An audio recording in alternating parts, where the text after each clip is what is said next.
A blonde woman in a teal dress stands before a black-haired man at his desk, reacting in disbelief. The black-haired man, his purple eyes cold, demands she repeat what she just said. With her hands on a document, the blonde woman declares her intent. She wants a divorce. Reading the divorce papers, the man listens as she explains her desire for a peaceful separation, then falls silent. A close-up on his purple eye reveals his focused, intense reaction to her words.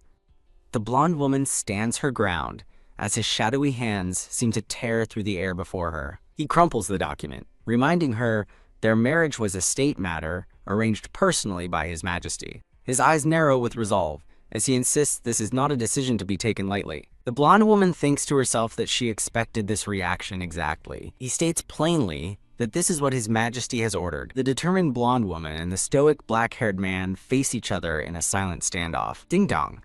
The scene shifts to a grand mansion 3 years in the past. Inside, a butler frantically orders the staff to hurry, announcing the man will be down soon. The entire household staff lines up, heads bowed in anxious anticipation. A young maid with light brown hair worries, recalling being beaten before and praying today will be different. A foot in a red shoe steps forward with a sharp tap. An imperious woman in a lavish red gown descends the grand staircase. As the staff greets her, the woman in red coldly acknowledges that it's a lovely morning. Her severe expression casts a dark shadow over the room. She calls for a maid named Becky, who answers with a terrified, "Why, yes, ma'am." Pointing to Becky's sleeve, the woman in red chides her for tying the knot wrong again. She continues her inspection, criticizing Sven's shoes and Adolf's hair, before ordering a maid named Anna with wrinkled clothes to follow her. She stops, sniffing the air and complaining of a strange smell, while a servant asks what she means. A knowing smirk crosses her face as she seems to pinpoint the source. She points an accusatory finger, loudly declaring the smell is coming from over there. The young blonde girl stands frozen in shock as all eyes turn to her. A servant whispers in disbelief, questioning if the smell is coming from the little lady. The woman in red strides purposefully toward the blonde girl. She confronts the girl, demanding to know if she has any conscience. Leaning in close, she cruelly insults the girl, asking if she even washes herself and saying she smells terrible. The woman in red waves her hand in disgust, ordering the girl away. The blonde girl meekly apologizes. The woman warns the foolish wench that even though she married her son Ernst, no one will ever treat her like a duchess. A royal crest symbolizes the power and authority behind the arranged marriage. The narration explains the marriage unified 2 territories, but for Duke Ernst, it ruined his own secret wedding plans. The blonde girl remembers the painful words, "I don't like anything about you." Her mother-in-law demands to know the status of a handkerchief she was meant to embroider. The girl apologizes, admitting it's not done. The mother-in-law erupts in anger, calling her slow and stressing the handkerchief is for Duke Mechlin. She reminds the girl that the handkerchief is a family talisman for peace and health, questioning why she wasn't more careful. Teask. The mother-in-law dismisses her with a smug, contemptuous look. She grits her teeth, her resolve hardening through the pain. She reaffirms her goal. She cannot repeat the tragedy of her previous life. The narrative describes the prestigious Mechlin family, protectors of the empire and companions to the emperor. She recalls her loveless political marriage to Duke Mechlin, a cold but loyal man, as shown in their wedding portrait. In a memory, a woman in a green dress belittles her, reinforcing a past filled with constant insults. A terrifying image portrays her mother-in-law as a puppeteer, controlling her every move with sinister red strings. Mocked by noblewomen and subjected to daily humiliation, she endured for 3 years, hoping someone would finally see her worth. Then, one day, tragedy struck. A woman named Carolyn died. Despite Carolyn dying from an illness, Becky, the only maid who was ever kind to her, falsely accused her of murder. Duke Ernst offered no chance for defense, and she was condemned, taken away to the execution ground. At the moment of her execution, as the blade fell, she made a wish for another chance. With newfound determination, the blonde woman vows she will never live like a fool again. Gritting her teeth, she resolves to never again die as miserably as she did in her first life. The woman in red, her mother-in-law, impatiently demands to know why she isn't answering her. Her mother-in-law cruelly mocks her, suggesting the Hartmann bloodline is simply stupid. The blonde woman offers a meek apology, promising to be more careful in the future. Ugh, The mother-in-law internally scoffs at her lack of pride, finding the girl boring and without spirit. Dismissing her, the mother-in-law turns and asks if breakfast is ready, to which a servant confirms. A maid informs the mother-in-law that they have prepared a tender steak for breakfast this morning. The blonde woman's resolve hardens. She will get a divorce before she can be killed again. The scene shifts to an office where a woman in a green dress sits at a desk. The blonde woman, now in a purple dress, quietly enters as the woman in green sips her tea. She asks if she was summoned, and the woman at the desk confirms it with a simple yes. Her mother-in-law presents her with stacks of portraits and lists, ordering her to memorize all the nobles of the Baden Empire. With a cold threat, she warns the blonde woman that she will be punished if she fails to memorize them. The blonde woman bows her head, calmly stating that she will keep the order in mind. HMPH. The mother-in-law scoffs dismissively, remarking that she is good with her words. As she departs, the mother-in-law gives a final, condescending look, doubting the girl can actually do it. The blonde woman remains composed and resolute as the door closes behind her mother-in-law. Facing the mountain of paperwork on the desk, she lets out a determined sigh. She rolls up her sleeves and cracks her knuckles, preparing to tackle the immense task ahead. With a flourish, she spreads the documents and portraits across the desk, ready to begin. A confident smile appears on her face as she realizes this is the very same list she memorized in her past life. She easily predicts her mother-in-law's next tedious tasks, memorizing foreign cooks and writing out the empire's laws. She also remembers being forced to record the entire history of the Mechlin family. Stretching with satisfaction, she believes the memories from her past life will be incredibly useful. A sudden, sharp voice cuts through the silence, asking what she is doing there.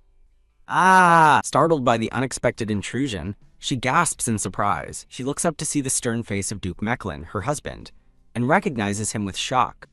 Turning from the desk, she silently wonders when he could have possibly arrived. He leans forward with an intimidating glare, demanding again to know what she is doing. Ha! He scoffs impatiently as she asks what brings him to the study. He closes the distance between them, forcefully reminding her that he asked his question first. She flinches, startled by his aggressive posture and tone. She explains that she is following the man's request to memorize noble families, prompting him to question if they are his mother's orders. He looks skeptical, questioning how well a foreigner could possibly organize such important documents. Leaning close, he orders her to stop wasting energy on useless tasks and return to her room immediately. She clenches her fist, her eyes filled with a quiet, unwavering resolve. She looks up at him and boldly asks why her efforts are useless, surprising him with her defiance. She stands her ground, declaring that as a member of the Mechlin family, she wants to help in any way she can. He looks down on her with utter contempt, asking why he should leave such a task to someone like you. His cruel dismissal echoes in her mind, leaving her stunned and hurt. She recoils in disbelief as he refers to her with a disrespectful gesture, refusing to even acknowledge her properly. She thinks to herself that she had hoped for at least basic courtesy in their loveless marriage. Steeling herself, she tells him she has something important to say, and he asks what it is. What he reacts with shock as she formally requests to be sent to the northern branch of the Mechlin territory. She presses on stating that even the lowest position is fine and promising not to be a burden. He listens in stony silence as she adds that he can send her wherever is most convenient for him. Desperate, she clasps her hands and pleads that she will do her best wherever she is sent, if she can just be of use, realizing she needs his permission to escape. She swallows her pride. He looks down, thinking her audacious. Duke Mechlin leans in close, telling the blonde woman he thought she was just a quiet person. She steps back in surprise, exclaiming, as they face off.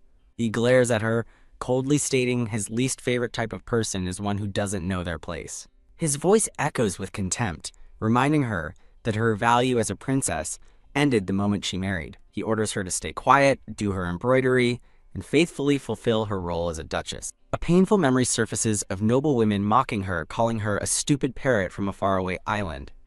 Tears well in her eyes as she clenches her fist, the sting of past humiliations returning. With a sharp turn of his head, the Duke makes his decision. He announces that he is leaving, turning his back on her. She watches him walk away, her expression a mask of quiet determination.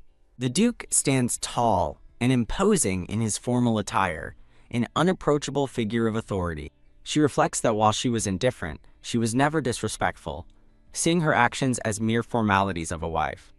Now alone, she stands dejectedly before the large, closed doors of the study. She turns away, a sense of defeat hanging in the air. Looking back with a haunted expression, she wonders if she will ever leave this house alive. The scene shifts as elegant boots take purposeful steps across a stone path. A coachman urges his horse forward with a sharp "Hiya!" setting a grand carriage in motion. The carriage, bearing an ornate family crest, rumbles along the road. Inside the carriage, the blonde woman and her mother-in-law sit in tense, uncomfortable silence. The blonde woman gazes wistfully out the window at the passing scenery. Her mother-in-law snaps at her, ordering her not to look out the window. The woman continues her harsh commands, forbidding her from even looking in her direction, to which the blonde woman meekly agrees. The mother-in-law stews in her anger, resolving that she needs to put the girl back in her place. She furiously recalls how her daughter-in-law effortlessly organized complex documents, and even seemed to gain some favor with her son. Infuriating her, she grits her teeth, shocked and angered by her daughter-in-law's unexpected skills. Having arrived at their destination, the mother-in-law impatiently demands to know why the blonde woman isn't getting out of the carriage. The blonde woman looks out at an unfamiliar, grand building in confusion. Walking down a street of what appear to be tailor shops, she realizes she has never been to this part of the city before. She nervously wonders what new fault her mother-in-law is trying to find by bringing her to this strange new place. Distracted by her thoughts, she bumps into a mysterious man with silver hair and an elegant lace mask. The masked man smiles charmingly, placing a hand to his chest in a graceful gesture. The blonde woman stares up at him, momentarily speechless and surprised by the encounter. The man's piercing green eye is revealed through his intricate mask. The mother-in-law's sharp voice cuts in, calling out Eleanor and questioning what she is doing. Eleanor quickly excuses herself, pulling away from the mysterious masked man. Her mother-in-law confronts her angrily as Eleanor apologizes, while the masked man watches from a distance. Eleanor glances back at the enigmatic man, wondering who he could possibly be. She thinks to herself that despite memorizing all the nobles of Baden, none of them were known to wear a mask. The handsome, silver-haired man stands with an air of refined mystery. Following her mother-in-law, Eleanor mentally dismisses several nobles, certain none of them match the masked man's description. A flamboyant man in a green suit welcomes them with a grand gesture, announcing their arrival. He graciously invites them inside the opulent establishment. The mother-in-law is seated and attended to by the man in green and a female assistant. She maintains an air of bored superiority as the host fawns over her. A woman with lavender hair gestures for Eleanor to come forward. The mother-in-law dismisses Eleanor's presence, telling her assistant not to worry about her, leaving Eleanor confused. She coldly commands Eleanor to stand still and silent, and Eleanor quietly agrees. The lavender-haired assistant watches, perplexed as to why a noble lady is being treated with such blatant disregard. The man in the green suit proudly presents a selection of fine fabrics and clothing options. His assistants showcase two beautiful, newly designed dresses, which he boasts are the latest trends with his own unique touch. The mother-in-law examines a new style of clothing, commenting on the fuller sleeves and the unique light brown and gold color. The man in the green suit dutifully agrees to let the madam try on the left garment first. The lavender-haired assistant offers to guide the mother-in-law to a dressing room, but she is brushed aside. With a sudden, harsh command, the mother-in-law orders a stunned Eleanor to wait on her. The mother-in-law sneers, telling Eleanor that if she is useless for everything else, she should at least learn to serve. She cruelly tells Eleanor she has lived like a pig, and that it's time to start acting like a human being. Eleanor clenches her fist, trying to endure the humiliation as her mother-in-law claims no one else would take care of her. With a flash of defiant realization, Eleanor thinks to herself that her mother-in-law is the real problem. The mother-in-law insults Eleanor's upbringing, blaming her mother, while Eleanor mentally begs her to stop. Eleanor's voice cuts through the abuse, coldly calling her mother-in-law's behavior pathetic, leaving the woman speechless. The mother-in-law sputters in disbelief, demanding to know what Eleanor said as the shop staff watch in shock. Furious, she questions the arrogant look in Eleanor's eyes, which burn with newfound confidence. Eleanor stands her ground, questioning if such petty and childish behavior is suitable for someone from the prestigious Mechlin Duchy. Mother-in-law stares, utterly aghast at being spoken to with such defiance. Eleanor warns that rumors of a petty lady would tarnish the family's dignity, leaving her mother-in-law seething with rage. Having silenced her tormentor, Eleanor announces she is taking her leave and walks away. Letting out a sigh, Eleanor leaves the area as a coachman asks if she is departing already. A maid calls out to her as Eleanor realizes with a start that her outburst was a mistake and poorly timed. Thump! She collapses onto a nearby bench, overwhelmed by her rash actions. As she sits alone, wondering how she survived before, she is approached by the masked man. The masked man's voice startles her as he greets her, noting they have met again. The handsome, silver-haired man in the mask stands elegantly among white roses. The story begins a new chapter, titled Duchess Mecklen's Elegant Rebellion. By a grand fountain, Eleanor sits on a bench while the mysterious masked man stands before her. He clears his throat, explaining that he was concerned she might have been upset by his sudden departure earlier. Flustered, Eleanor is shocked and thinks it is rude of her to remain seated in his presence. She quickly stands and insists that it's completely fine, waving her hands to dismiss his concern. Relieved, the masked man asks where her companions went, and Eleanor explains they parted ways due to an unexpected matter. She says she is just taking a walk, but privately wonders why a nobleman is wandering around without an escort.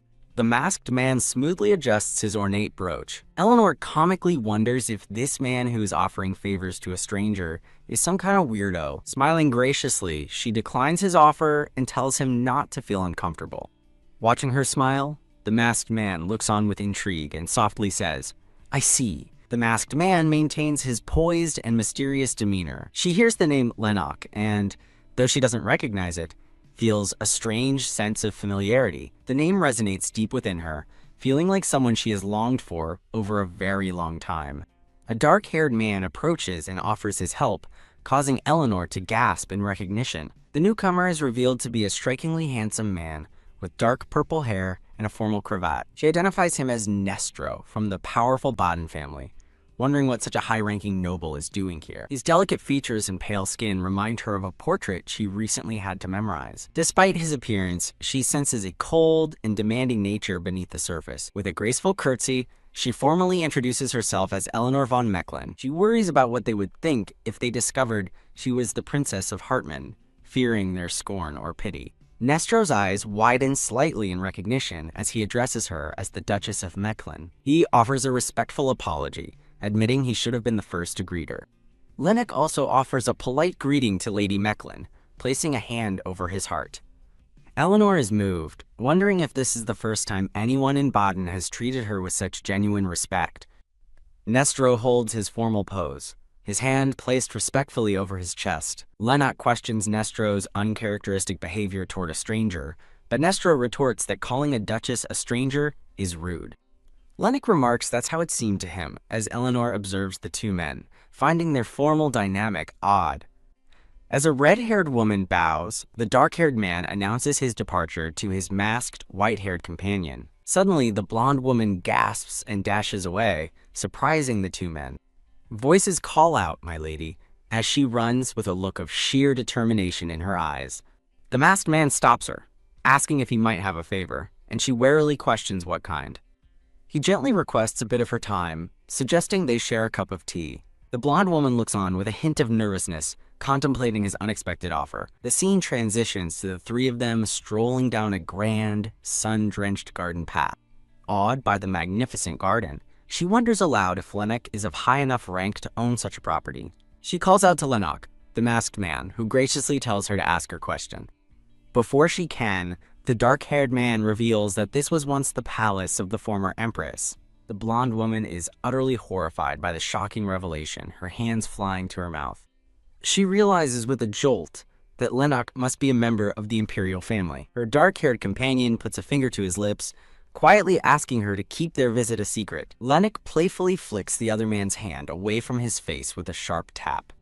The dark-haired man grabs Lennox's wrist, assuring the flustered woman that he will handle his companion's rude behavior. He apologizes for any misunderstanding, insisting that he is, in fact, a very well-mannered person. Lennox slyly asks if he should tell her ladyship about the current situation to gauge her reaction, but his companion protests that he's going too far. The dark-haired man reminds Lennox of his promise not to mention Lady Joshua, but Lennox feigns innocence, asking who that is. Watching the two men bicker, the blonde woman thinks to herself that she can't tell if they're friends or enemies.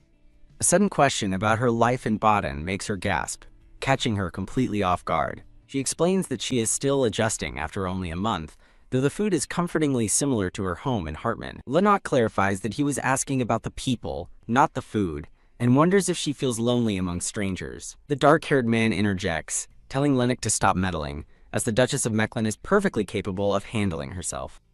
The Duchess grimly reflects on the common perception that she has had everything handed to her on a silver platter. A tense silence falls, as Lennox and the Duchess stand facing one another in the garden. Looking up at him, the Duchess observes that he seems to have a lot of questions for her. The masked man Lennox looks down and gravely confirms that he does indeed. With a searching gaze, the Duchess asks him directly just what, or who, he is. Dodging her question, Lennox changes the subject and asks if she likes flowers. The scene shifts to a different man, one with brown hair in a formal blue uniform, standing stoically inside a lavish building. A blue-haired man, Lord Valstein, apologizes to his superior, admitting he doesn't know much about the situation. TSK, the brown-haired man chides him, questioning who would know if the bodyguard doesn't, prompting another apology from Lord Valstein. Lord Valstein inwardly seethes with frustration, wondering how he's supposed to know His Majesty's whereabouts when he wasn't informed. The brown-haired man decides to wait in his office for the king's return and promises to inform Valstein immediately. As he walks away, the brown-haired man thinks it's odd that the king left without informing his own bodyguard. Alone in the grand hallway, he wonders where His Majesty could have possibly gone. He is interrupted by a knock at the door, where a voice asks if he's busy. A red-haired man with a goatee stands in the doorway and greets the brown-haired man, calling him Godfather. The brown-haired man asks for a moment to talk, and his godfather invites him to come inside. 2 cups of tea sit on a table, the men having settled into the office to talk. The brown-haired man apologizes for the interruption, but his godfather insists it's no bother at all. He asks after the old Duchess, and his godfather is pleased to report that she's doing well. With a somber expression, the brown-haired man remarks what a shame it is that the late Duke has passed away.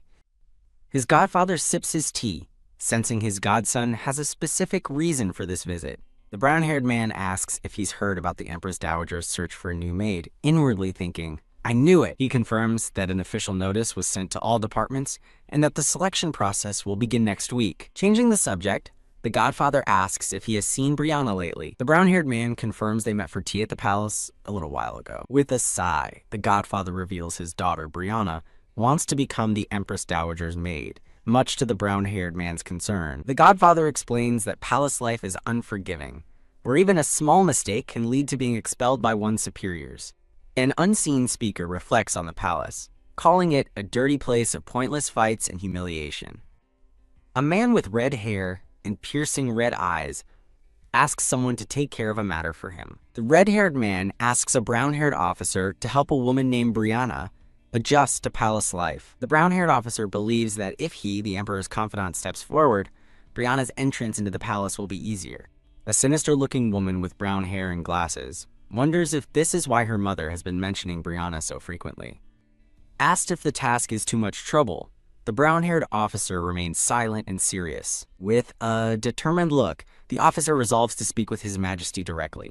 The scene shifts to a beautiful, sunlit garden filled with blooming white and pink roses. Walking through the garden with Lennox and Nestro, Eleanor exclaims that it's very beautiful. Standing beside the masked man, Eleanor privately notes his impressive height, comparing him to someone named Ernst. Lennox gracefully gestures toward a path, inviting Eleanor to walk with him to an artificial pond. Eleanor pauses, looking at his outstretched hand. She agrees and takes his hand. By the pond, Eleanor nostalgically remarks that beautiful fish used to live there when it was well maintained. She turns to Lennox, politely asking where he is from. She explains her curiosity, stating she's never seen him in the capital or the provinces. Lennox laughs, questioning if she's met many nobles, to which she admits she's only studied the registers. In a cute chibi fantasy, Eleanor boasts about her knowledge, having memorized the countless nobles, a feat that would take months. Lennox compliments her humility but correctly guesses she is asking about his affiliation because his mask is suspicious. He thoughtfully touches the edge of his mask. Nestro suddenly calls out in alarm, addressing the masked man as Lord Lennox. Flustered, Eleanor quickly waves her hands, insisting that everything is okay. She nervously explains that she trusts his identity is certain, since he is a close friend of Baron Jaeger. Lord Lennox remains silent, observing her through his mask. Later that evening, A grand carriage pulls up to an ornate gate. Lennox gallantly helps Eleanor step down from the carriage. Outside the gate, Lennox tells Eleanor he had fun, and she agrees, thanking him for the day. He bids her farewell, hoping to see her again soon as she holds a single pink rose. Eleanor smiles, agrees, and says she will take her leave. She walks toward the gate, clutching the rose he gave her. Alone before the imposing estate, Eleanor lets out a weary sigh. Looking up at the grand mansion under the night sky, she resolves to go back inside. A maid stands before a large door, announcing that she has returned. Click! Eleanor cautiously pushes the door open, peeking inside. Her eyes widen in shock and horror at the scene before her. Her mother-in-law furiously grabs her face, demanding how she dared to embarrass her in front of her favorite tailor. The woman sneers that Eleanor deserves everything that's coming to her. A hand forcefully seizes the mother-in-law's wrist. Eleanor glares, having caught her arm and coldly telling her to stop, shocking the older woman. As her mother-in-law fumes, Eleanor asks if she's resorting to violence to prove she is low class. The mother-in-law struggles in Eleanor's grip, screaming at her to let go. Eleanor calmly refuses, demanding an apology first, which leaves her mother-in-law sputtering in disbelief. With defiance in her eyes, Eleanor demands an apology, stating she doesn't understand why she must endure such insults. The mother-in-law's face twists into a mask of pure rage. Seething, she internally blames Eleanor for ruining her son's marriage prospects and thwarting her plans to maintain her position. She silently vows never to let someone from a fallen nation take away her son or the Mecklin family. Enraged, the mother-in-law screams for someone named Gilbert. A gray-haired butler bursts through the door, asking if the madam called for him. Still struggling, the mother-in-law orders the confused butler to seize Eleanor immediately. As his mistress yells at him, the butler reluctantly grabs a startled Eleanor, apologizing profusely. As Gilbert restrains a struggling Eleanor, her mother-in-law looms over her, furiously calling her a little brat. Tack! The mother-in-law places a pair of scissors on the table, vowing that Eleanor will never hold her head high again. She picks up the scissors with a sinister look, causing a horrified Gilbert to plead with her to stop. Her hair is grabbed violently as she desperately cries out for her tormentor to stop. As strands of her blonde hair are brutally cut, Eleanor's silent scream to be released echoes in the darkness. A stunned Eleanor gasps in shock, her hands touching her newly, crudely shortened hair. The mother-in-law smiles with satisfaction, stating that she is finally starting to calm down as the scissors fall to the floor. She points cruelly, ordering Eleanor to be locked in the attic and starved for 3 days. Elsewhere, two servants sigh about how busy they are, attributing the chaos to the Duke's upcoming birthday party. A maid spots the butler, Gilbert, carrying a box of papers and asks where he is going. In a cute chibi fantasy, the maid curiously asks about the documents Gilbert is carrying. Gilbert enters a sunlit room and nervously greets the young lady Eleanor, who sits at a desk with her new short haircut. Looking up from her book, Eleanor calmly returns Gilbert's greeting. He places the box of documents on her desk, explaining that they are tasks assigned by the madam. As Eleanor sifts through the papers, she lets out a sudden gasp of surprise. Her expression is one of utter shock as she stares down at the document in her hands. The scene shifts to a lavish parlor, where 4 noble women are gathered for an afternoon tea. One of the ladies asks a blonde-haired noblewoman if taking on a certain responsibility would be too much trouble. The blonde-haired woman sips her tea with an air of serene confidence. A woman in a yellow dress complains that everyone has been asked for recommendations, noting that 5 people have already approached her. Feeling the pressure, she internally frets that she must choose one of them just to save face. A brown-haired lady advises Her Majesty that a simple recommendation should suffice, as a public recruitment would be too costly. She then turns to a woman in a dark purple gown, asking Lady Berenice for her thoughts on the matter. A dark-haired woman replies that the position is for the successor of the Marchioness of Ladza.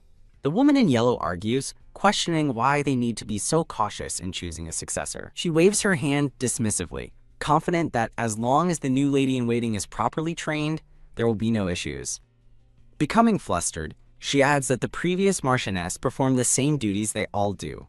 The dark-haired woman calmly corrects her, clarifying that the Marchioness didn't just serve, but also represented Her Majesty. The blonde-haired woman speaks up, arguing that an open recruitment process would be fairer and a better way to find a truly capable person. Another lady agrees, adding that the list of recommended families is another reason to oppose the current bias selection method. Her eyes glowing intensely, she questions if any of the recommended candidates could truly be loyal to Her Majesty. The woman in yellow confesses that her reason for voting for open recruitment was to find someone truly loyal. The dark-haired lady clenches her fists, admitting that even if Her Majesty approves, she cannot trust those people.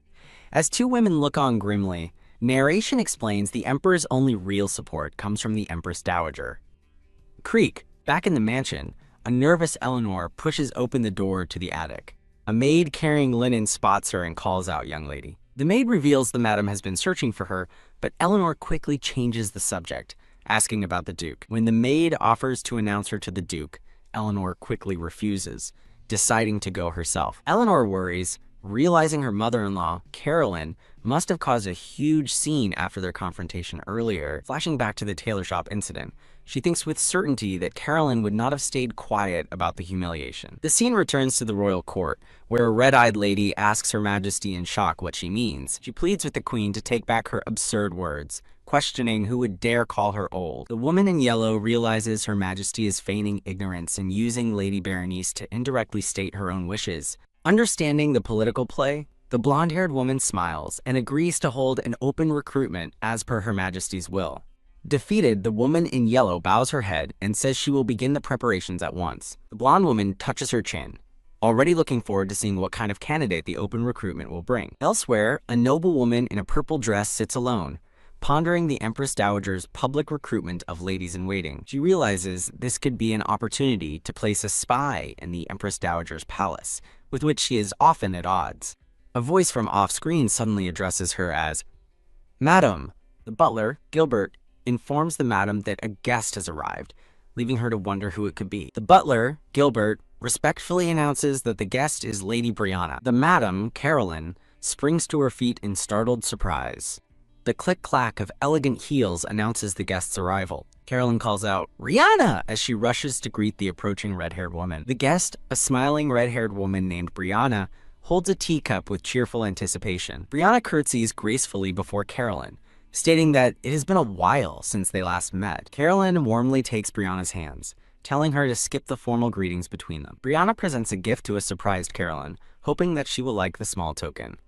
She reveals an ornate silver brooch with a brilliant purple gem, remarking that it would suit the elegant Lady Caroline well. Pinning the brooch to her dress, Carolyn exclaims how beautiful it is, and Brianna expresses her happiness that the gift is well received. Carolyn laments how nice it would have been for Brianna to join their family, complaining that her son Ernst had a political marriage with the Hartman princess. Brianna politely states that she is fine as long as Ernst is happy, but Carolyn scoffs, revealing that the couple has separate rooms. Dramatically fanning the flames, Carolyn complains about what a heartless woman Eleanor is for having such pride and living separately from her new husband. Brianna consoles the distraught woman, urging her to cheer up, and Lady Caroline sighs with a weak thank you. Changing the subject, Carolyn asks what brings Brianna to visit, causing the younger woman to pause. With a sly smile, Brianna leans in to share news. The Empress Dowager is publicly recruiting new ladies-in-waiting. A dark, scheming smile spreads across Carolyn's face as she realizes the potential of this information. With a glint in her eye, Carolyn devises a plan, deciding she should recommend Brianna for the position. Elsewhere, a blonde-haired noble woman with a scar on her cheek looks wearily at a large stack of documents. Her dark-haired attendant asks if there is something bothering Her Majesty. The attendant presents a sealed letter explaining that Lady Mecklin has sent a recommendation. The attendant reads the letter aloud, stating that the young lady of the Liégeois Marquis family wishes to work under her. She holds up the letter, which appears to be 2 separate pages. She clarifies there was a second recommendation for Ernst's new partner, the Princess of Hartman, catching Her Majesty by surprise. The attendant clenches the letters, her expression tense and worried. A flashback reveals a somber Eleanor at her wedding, a reminder of the painful ceremony and the noble's cold reception.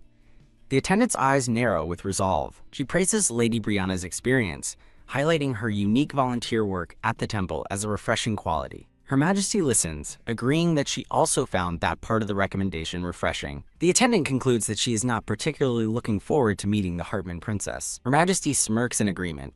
She thoughtfully taps her chin, contemplating the situation. She reflects on knowing Caroline when she was much younger, remembering her as a very harsh woman. This knowledge only makes her more curious about what Caroline is plotting with these recommendations. The attendant muses that there must be a reason for recommending the princess, despite her poor reputation among the nobility. Her Majesty studies the letter, internally debating whether to tear it up or respond in an extravagant way. With a decisive smirk, she orders a carriage to be sent to House Mechlin the next day. She then instructs her attendant, Berenice, to personally bring the girl to her, an order which Berenice accepts. A cunning look crosses Her Majesty's face as she decides she will play along with the scheme for now. A door slams open as Gilbert rushes down the hall, shouting for the madam. He bursts into the room with his arms wide, exclaiming that something big has happened. Fanning herself, Carolyn demands to know what the commotion is about as Gilbert apologizes for the intrusion, insisting the matter is urgent. Under a dark shadow of shock, Carolyn demands to know what he just said. She furiously questions why the palace suddenly sent a carriage, and Gilbert explains they've come to escort the young madam, Eleanor. Carolyn's face contorts with disbelief and then pure, unadulterated rage. Seething and gritting her teeth, she snarls Eleanor's name under her breath. The sound of her determined footsteps echoes as she storms up the stairs. She finds Eleanor sitting in her room and furiously curses at the damn wench. Looking up calmly, Eleanor listens as her mother-in-law demands to know what she's been up to, revealing Her Majesty sent a carriage for her. With a subtle, knowing smirk, Eleanor thinks to herself that it seems Her Majesty has taken a liking to her. Enraged by Eleanor's defiance, Carolyn seethes, calling her a despicable wench. Thump! Carolyn lunges at Eleanor, violently choking her on the floor. The butler, Gilbert, interrupts the assault, informing a furious Carolyn that an envoy from the palace is waiting downstairs. Still gripping Eleanor, Carolyn sneers and orders for her to be washed up immediately. Eleanor glares back with cold defiance, vowing internally that she won't let her mother-in-law off easy. A title card announces, "The Elegant Rebellion of the Duchess of Mechlin, produced by Casa Comic." Outside, Berenice from the palace stands by a grand carriage, waiting for Eleanor and a simmering Carolyn. Berenice politely informs Carolyn that they will be departing now. Putting on a fake smile, Carolyn wishes Eleanor a good trip, claiming she'll be cheering for her. With a dismissive wave, Carolyn internally threatens to deal with Eleanor upon her return, while Eleanor remains silent. Now wearing a simple light blue dress, Eleanor looks ahead with quiet determination. Her false pleasantries gone, Carolyn watches the carriage depart with a face contorted in a silent, hateful snarl. From a window, a man watches Carolyn's menacing expression as she stares after the carriage. Reaching out as if to stop the carriage, Carolyn panics, realizing Eleanor is truly leaving. Her eyes glowing with malice, Carolyn realizes with dawning horror that Eleanor might not be planning to return at all. Inside the rattling carriage, Eleanor and Her Majesty's attendant, Berenice, sit in a quiet, tense silence. Breaking the silence, Berenice formally addresses Eleanor as "my lady," getting her attention. Berenice notes that she's heard Eleanor has no connections in the Empire and has not yet made her societal debut. In a surprising gesture, Berenice offers to help Eleanor with anything she might need, leaving Eleanor to ponder the offer. A small, wry smile touches Eleanor's lips as she remarks that this is the first time anyone has ever said that to her. Berenice is visibly taken aback by Eleanor's unexpected and poignant response. Eleanor's expression grows somber as she reflects on the attendant's kind words. A dark memory surfaces as Eleanor reveals she never heard such an offer before her regression, flashing back to her own public execution. She recalls being falsely accused of killing Caroline, and that it was Berenice's older brother, Count Verdic, who interrogated her. Eleanor remembers Count Verdic knew secrets even Ernst didn't, making her realize how deeply informed he was and how dangerous his family could be. As Eleanor comes to a grim conclusion, she decides she must be wary of everyone from Count Verdic's family, including Berenice. Elsewhere, a silver-haired man in a military uniform, Ernst, looks on with a slightly confused expression. A dark-haired aide reports to Ernst that Berenice herself went to escort the Duchess of Mechlin. Ernst touches his chin thoughtfully, wondering why his mother, Her Majesty, would summon Eleanor. The aide cautiously reminds His Majesty to be careful with his words, and Ernst acknowledges his slip-up. Ernst ponders his mother's intentions, knowing full well the upper-class nobility's disdain for the Hartmann princess. The aide asks for permission to pose a question to His Majesty, which Ernst grants. The aide leans forward and asks pointedly if Ernst knew the Duchess of Mechlin before their marriage, catching the Emperor by surprise. He explains his suspicion, noting that His Majesty seemed strangely excited when he met the Duchess and questioning their relationship. The aide backpedals with a nervous laugh, claiming he only asked because the Emperor was acting so suspiciously. The Emperor playfully teases his aide, asking if he has a crush on him, prompting the aide to accuse him of having an Emperor complex. Not letting it go, the aide presses the Emperor for a real answer, but Ernst simply hesitates. Giving up, the aide announces his departure and turns to leave the room. Ernst watches his aide leave with a grim and serious expression. Looking out the window, Ernst once again wonders what his mother could possibly be thinking. A close-up shows two hands clasping together tightly in a moment of resolve or anxiety. In a grand hall, a palace official summons the lady-in-waiting candidates to gather. Several noble women, all candidates for the position, stand waiting in the opulent room. A senior lady-in-waiting cheerfully explains the day's schedule will consist of written exams, followed by afternoon interviews. A nervous candidate with short brown hair timidly approaches the official to ask a question. She asks if all the tests will really be held in a single day, and the official confirms they will. The candidates murmur in shock, thinking that selecting ladies-in-waiting in just one day seems far too rushed. Brianna speaks up confidently, stating that the timeline isn't rushed at all, because the outcome has already been decided. With a radiant and confident smile, Brianna stands as if she is the undeniable choice. Standing amongst the other ladies, Eleanor quietly observes Brianna's bold and presumptuous declaration. Eleanor, now dressed in a simple but elegant white and blue dress, stands calmly amidst the other candidates. A senior lady-in-waiting in a black dress thanks the candidates for their hard work on the written exam as they gather around a lavishly set lunch table. As a candidate begins to cut into a juicy steak, the senior lady-in-waiting cheerfully tells them all to enjoy their lunch. At the long dining table, the candidates discuss the exam, with one woman asking another how it went, who replies with a laugh that she totally failed. Suddenly, three of the candidates stop their conversation, looking towards something with expressions of surprise and disdain. They stare at Eleanor, who is calmly seated alone, and whisper about the Hartman princess, remarking how bold she is to show up. The malicious gossip continues as the women whisper rumors that Eleanor is uncultured, ignorant, extravagant, and that even her own father gave up on her. Unfazed, Eleanor calmly sips her tea, thinking to herself that these insults are nothing compared to what she experienced before her regression. Across the room, Brianna looks down with a pained expression. A lady whispers to her friend that it seems cruel to treat the Duchess this way, especially since she isn't even respected in her own house, prompting a questioning look. The First Lady clarifies that she heard the Duchess and Duke sleep in separate rooms, a revelation that clearly distresses the listening Brianna. Another lady gasps, exclaiming that it means they haven't even spent their wedding night together yet. Watching from her seat, Brianna smirks with satisfaction and thinks to herself that it serves Eleanor right. With a sudden scrape of her chair, Brianna rises, looking directly at Eleanor with a surprised, "Huh?"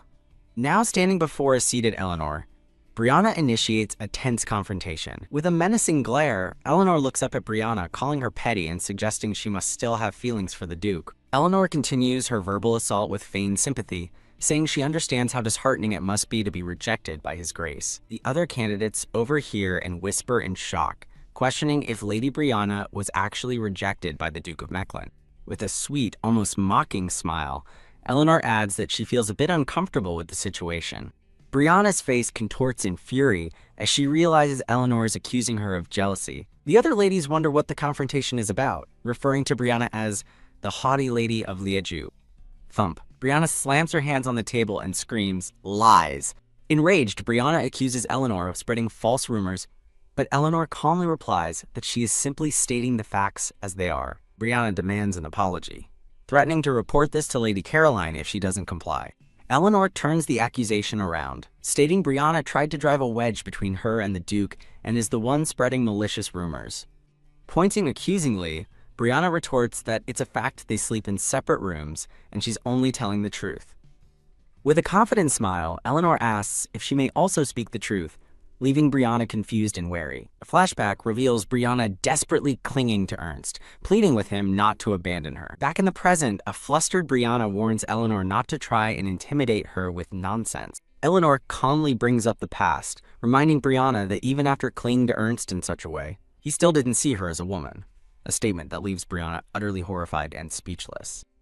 Trembling with humiliation and rage, Brianna glares at a composed Eleanor. The other candidates murmur amongst themselves, wondering what Eleanor meant and how she knew about Brianna clinging to the Duke. Brianna panics, realizing Eleanor knows something about that night and fears what will happen if rumors spread. Leaning forward with a condescending smile, Eleanor pretends not to have heard Brianna's threats, asking her to repeat herself. Broken, Brianna bows deeply and offers a loud, sincere apology, shocking the other onlookers into silence. Following the confrontation, Eleanor and a subdued Brianna sit together in silence. Brianna sits dejectedly, her pride crushed, as the other candidates have finally fallen silent. A palace official calls for number 58, and Eleanor turns to answer, her interview now beginning. With newfound confidence, Eleanor walks toward the interview room, an aura of light surrounding her. She enters the grand room, standing before Her Majesty and a senior lady-in-waiting, who are seated as her interviewers. With her hands clasped respectfully, Eleanor prepares to address the Empress Dowager. Eleanor offers a formal greeting, wishing for the glory of light to be with Her Majesty. Her Majesty returns the blessing, wishing God's blessings upon Eleanor in turn. The senior lady-in-waiting watches with a frown, thinking to herself that it would be troublesome if Eleanor performs too well. At Her Majesty's command, Eleanor raises her head to meet her gaze. Eleanor and Her Majesty share a quiet, assessing look. Her Majesty cuts to the chase, asking Eleanor what her reason is for applying to be a lady-in-waiting. After a brief, thoughtful pause, Eleanor begins her shocking answer, stating that she did not come here to become a lady-in-waiting for Her Majesty, the Empress Dowager, leaving the panel utterly stunned. A blonde-haired woman in a white dress stands with a look of anxious resolve, her hand clutched to her chest. A woman in a dark dress expresses shock that the Duchess of Mechlin would apply for a maid position, while a younger woman in pink declares it a disgrace to her family. The older woman eyes the Duchess suspiciously, demanding to know why she wants such a position. Standing before her, the Duchess of Mechlin declares that as a citizen of Baden, she is willing to do anything to serve Her Majesty. A moment of silence hangs in the air after the Duchess's earnest plea. Her Majesty and her dark-haired companion sit in judgment, observing the Duchess with stern expressions. The older woman considers the tense relationship between the Duchess and Caroline. She recalls that just the day before, Caroline had cruelly confined the Duchess to the attic. With a slight smile, Her Majesty remarks on the Duchess's confidence and questions if she can handle difficult tasks. The Duchess bows deeply before the seated noblewomen, pledging her service. The onlookers are visibly shocked by the Duchess's unprecedented display of humility and determination. On her knees, the Duchess reaffirms her commitment, stating she'll obey any command from Her Majesty. A hand is gently extended, meeting the Duchess's own in a silent pact. In a gesture of profound respect, the Duchess kisses Her Majesty's hand. Her Majesty looks down at the Duchess, her expression unreadable. The Duchess looks up nervously, a single bead of sweat betraying her anxiety. The young woman in pink excitedly remarks that the scene is like witnessing a knight's oath. A woman in a red-trimmed dress leaps to her feet, furiously shouting at the Duchess for her impertinence. Overriding the tension, Her Majesty lets out a hearty laugh, thoroughly amused. Her laughter subsides as she regains her composure, a thoughtful expression on her face. Elsewhere, a white-haired man in a formal uniform reviews a document with a serious gaze.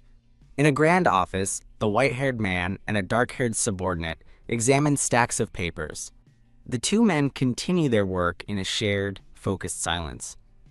The dark-haired subordinate enters the office, approaching the desk. He formally addresses the seated white-haired man as Your Majesty. The Emperor asks if the Empress Dowager has chosen her new lady-in-waiting. The subordinate confirms Lady Brianna has been selected, and the Emperor accepts the news calmly. Teasingly, the subordinate points out the Emperor's prior eagerness and reveals that Lady Brianna was not the only one chosen. He announces that the Duchess of Mechlin was also selected, catching the Emperor's attention. A knowing smile plays on the Emperor's lips as he learns of the Duchess's appointment. Now dressed in a maid's uniform, the Duchess looks out a window, reflecting on being assigned quarters in the Empress Dowager's palace. She walks through her new quarters, thinking that her main goal in becoming a lady-in-waiting was to escape House Mechlin. With newfound determination, she vows this is only the beginning, and that she will achieve an even greater purpose. A sudden knock at the door startles her from her thoughts. She opens the door, wondering aloud if it is Countess Lorenz. A dark-haired man storms in, grabbing her arm and demanding to see her as he slams the door. Looking her over, he coldly remarks that she is quite a sight to behold. He angrily demands to know what she was thinking, by applying to be a lady-in-waiting. His intense purple eyes narrow as he scrutinizes her. Brushing her short hair with his fingers, he asks if her actions are some form of rebellion. He claims his mother, Caroline, was the one who cut her hair, leaving the Duchess stunned into silence.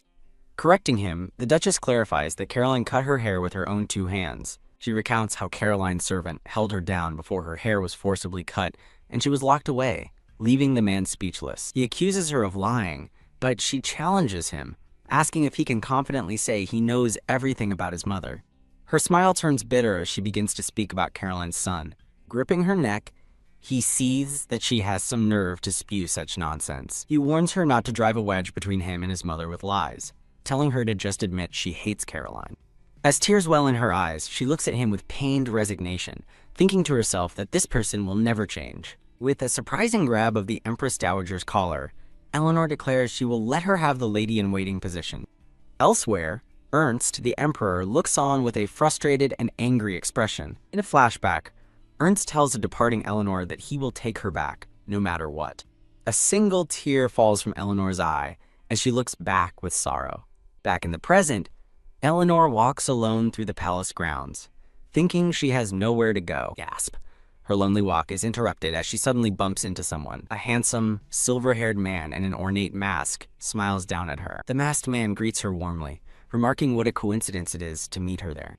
Eleanor recognizes him as Lord Lennox and comments that his masked attire is a bit suspicious. In a cute chibi exchange, Lord Lennox playfully asks if he's suspicious, while Eleanor thinks he looks like a criminal. Lord Lennox glances around, suggesting they move to a more private location as there are too many prying eyes. He suggests the East Palace garden they walked through before, and Eleanor looks surprised by the suggestion. Eleanor hesitates, filled with doubt as she wonders if she can truly trust him enough to follow. Promising to guide her, Lord Lennox gestures forward, and Eleanor reluctantly agrees to go with him. Now, in a lush, secluded part of the garden, Lord Lennox comments on the place's unique charm. He proposes it become their secret hideout, and Eleanor agrees that it's a comfortable spot away from others. Eleanor points to a small opening in a stone wall, Riley asking if they truly need to crawl through a dog hole. As Lennox laughs nervously, Eleanor privately wonders if he's a criminal, since no noble would crawl through such a hole. After emerging, Eleanor holds up her dress, admitting it was her first time crawling like that. She cuts off Lord Lennox's apology with a bright laugh, assuring him that she actually found it fun. Lord Lennox seems pleasantly caught off guard by her cheerful reaction. He observes that she seems quite different than before and asks about her change in mindset, to which she wonders if she looks strange. He gazes at her intently, his expression serious and thoughtful behind his mask. In a glowing, heartfelt moment, Eleanor's voice softly offers her gratitude. Blushing under the praise, Eleanor looks genuinely touched. The two share a quiet, sparkling moment together in the moonlit garden. Flustered but happy, Eleanor announces that she has successfully become a lady-in-waiting to the Empress Dowager.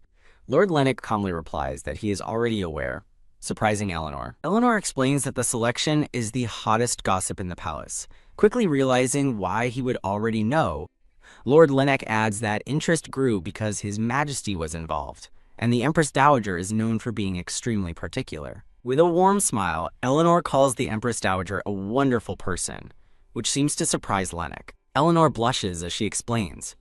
Her Majesty was the first person to ever listen to her story with such rapt attention. A flicker of concern crosses Lord Lennox's face as he questions if that's really true. Eleanor smiles brightly, adding that staying in the palace also gave her the chance to meet Lord Lennox again. Lord Lennox internally recalls hearing that Eleanor begged to stay at the palace, wondering if it's because she's uncomfortable in House Mechlin. He continues to ponder her situation, thinking she should have been living happily with everything at her disposal. His expression darkens as he wonders why on earth her life has been so difficult. The scene shifts to a grand mansion as an angry voice wonders, how dare she make a fool of me? In a lavish room, Brianna's mother stands with a cruel smirk on her face. A dark memory surfaces of Eleanor bidding goodbye, overlaid with the furious eyes of Brianna's mother. She seethes with anger, wondering how that wretched woman Eleanor managed to become a lady-in-waiting. A butler enters, interrupting her tirade to announce the arrival of a guest. He reveals the guest is Countess Lorenz, and Brianna's mother looks up with a tense expression. Her mood shifts to a sly grin as she realizes this is a perfect opportunity to hear about palace affairs. An older woman in a green dress, Countess Lorenz, enters with a cheerful and friendly smile. Sitting across from each other, Countess Lorenz asks Brianna's mother how long it has been. Brianna's mother thanks the Countess for helping Lady Brianna secure a good position, but the Countess humbly replies that Brianna is a clever girl. The two women share a moment over tea, settling into their conversation. Countess Lorenz suddenly sets her cup down, pointedly bringing up the Princess of Hartmann. With a look of disdain, the Countess calls Eleanor quite an audacious girl. Setting down her cup, Brianna's mother thinks to herself that this is the conversation she's been waiting for. Countess Lorenz reveals the shocking gossip that Eleanor asked the Empress Dowager to be a maid, leaving Brianna's mother speechless. With a calculating smirk, Brianna's mother realizes this must be the reason Eleanor is staying in the palace. Countess Lorenz leans forward, about to deliver another piece of crucial information. Brianna's mother takes a slow, thoughtful sip of her tea. Her expression darkens with suspicion as she inquires about a letter of recommendation. The Countess accuses her of writing the same letter for Eleanor as she did for Brianna, which cost her daughter the sole position, shocking Brianna's mother. The accusation hits Brianna's mother with the force of a physical blow. Forcing a smile, she dismisses her momentary shock, claiming she was just lost in thought. Internally, however, she seethes, realizing Eleanor must have had the audacity to forge a recommendation letter. With a cruel, anticipatory grin, she begins plotting how she will make Eleanor pay for this slight.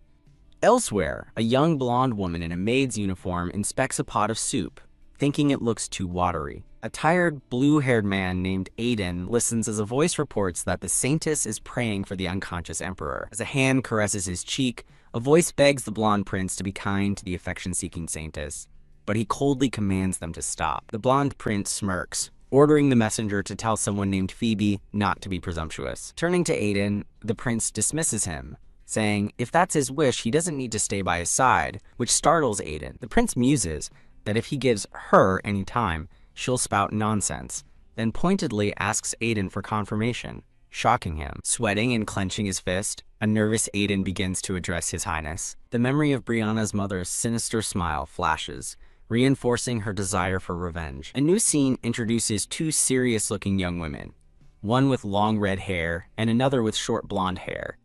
The two stand before a room of seated ladies, their backs to the audience as they await instructions. Her Majesty welcomes the red-haired and blonde ladies, who curtsy respectfully in response. The Empress Dowager looks at the two new ladies in waiting and announces that she has a task for them.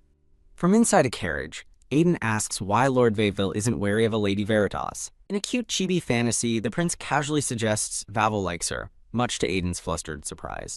A narration explains that Lord Vavil is a being of dark power, loyal only to his liege and moving on instinct, their two bodies like one. Aiden finds it impossible that Vavil would be kind to a stranger, reasoning that it must simply be curiosity.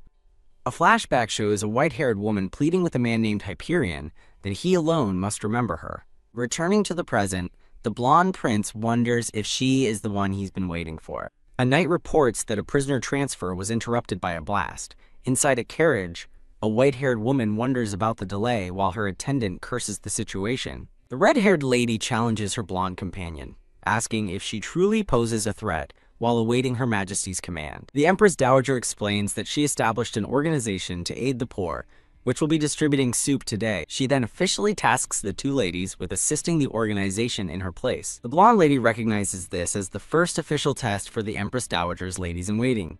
Arriving in a poor-looking town, the red-haired lady looks out the carriage window in awe. Hearing that Lord Vavil handled a recent incident, the white-haired woman panics, wondering if she should have fled. She asks about the offender's condition, and her attendant reports he's unable to walk but not seriously injured. She covers her ears, relieved, thinking how lucky the man was to only be injured after being caught by Lord Vavil. When she asks where Lord Vavil is, she's told he's reporting to their liege and will return soon. One attendant worries for their liege's health, since he shares Vavil's pain, but the other assures him the injury is minor. The white-haired woman looks on, sighing in relief. Lord Vavil returns, and the attendants greet him as he approaches the carriage. Opening the door, Vavil finds the white-haired woman resting inside and tells her His Highness is waiting. The two ride together in the carriage in silence. Meanwhile, the red-haired and blonde ladies arrive at their destination and step out of their carriage. The red-haired lady immediately recoils, disgusted by a foul smell in the air. While the red-haired lady wonders about the sewer stench, her blonde companion observes that this supposedly wealthy country has poor people everywhere. The blonde lady takes in the impoverished surroundings with a grim, determined expression. A man with kind eyes and clerical robes approaches and welcomes the two ladies. He introduces himself with a warm smile as Priest Gran, the man in charge of the poverty relief organization. A white-haired woman looks at a man off screen, thinking he and someone named Rion look like twins. Holding a handkerchief, she asks the dark-haired man if he wants her to wipe away the blood, noting that he's hurt. She gently dabs his cheek with the handkerchief, telling him he should hold on to it. Blushing, the man holds the cloth to his face as she thinks to herself about him. The white-haired woman looks away, flustered, thinking he's actually kind of cute. The scene shifts as the blonde lady introduces herself to Priest Gran as Eleanor, a lady in waiting, and eagerly asks where to distribute the soup. Priest Gran gestures for the two ladies to follow him. As they walk past steaming pots of soup, the priest warns them to shout if the poor act threateningly, as mercenaries are stationed for security. Eleanor gives a cheerful, "All right, understood," while her red-haired companion looks on with quiet apprehension. Priest Gran kindly tells them not to push themselves, and to let him know if the task becomes too difficult. Turning away, he rings a small bell and announces that he will leave it to them. Eleanor peers into a large pot with a ladle, thinking to herself that the soup seems too watery. She looks up from the pot with a serious, concerned expression. A hand sets down an empty wooden bowl on a surface. A desperate crowd of poor townspeople surges forward. The red-haired lady screams, "Kaya," in terror, while Eleanor looks on in silent shock at the approaching mob. Priest Gran steps in front of them, firmly shouting for order. He glares at the crowd, warning them they won't receive any food if they don't line up properly. An orderly line forms as the townspeople receive their soup, murmuring their thanks. As she and the red-haired lady serve soup from large pots, Eleanor wonders where all these poor people are coming from. A foot in a worn shoe takes a clumsy step. A young boy trips and falls with a cry of, "Hack!" his bowl of soup flying through the air. On his hands and knees, the boy stares in dismay at his spilled meal on the ground. Approaching Eleanor, the boy timidly asks if he could please have one more serving. From off-screen, a sharp voice yells, "No!" causing the young boy to look up in surprise. An angry man berates the boy, saying he shouldn't get more soup since he spilled it through his own mistake. The boy looks up pleadingly, apologizing and explaining that he is very hungry. The man sneers as he grabs the boy's shirt, telling him to scram.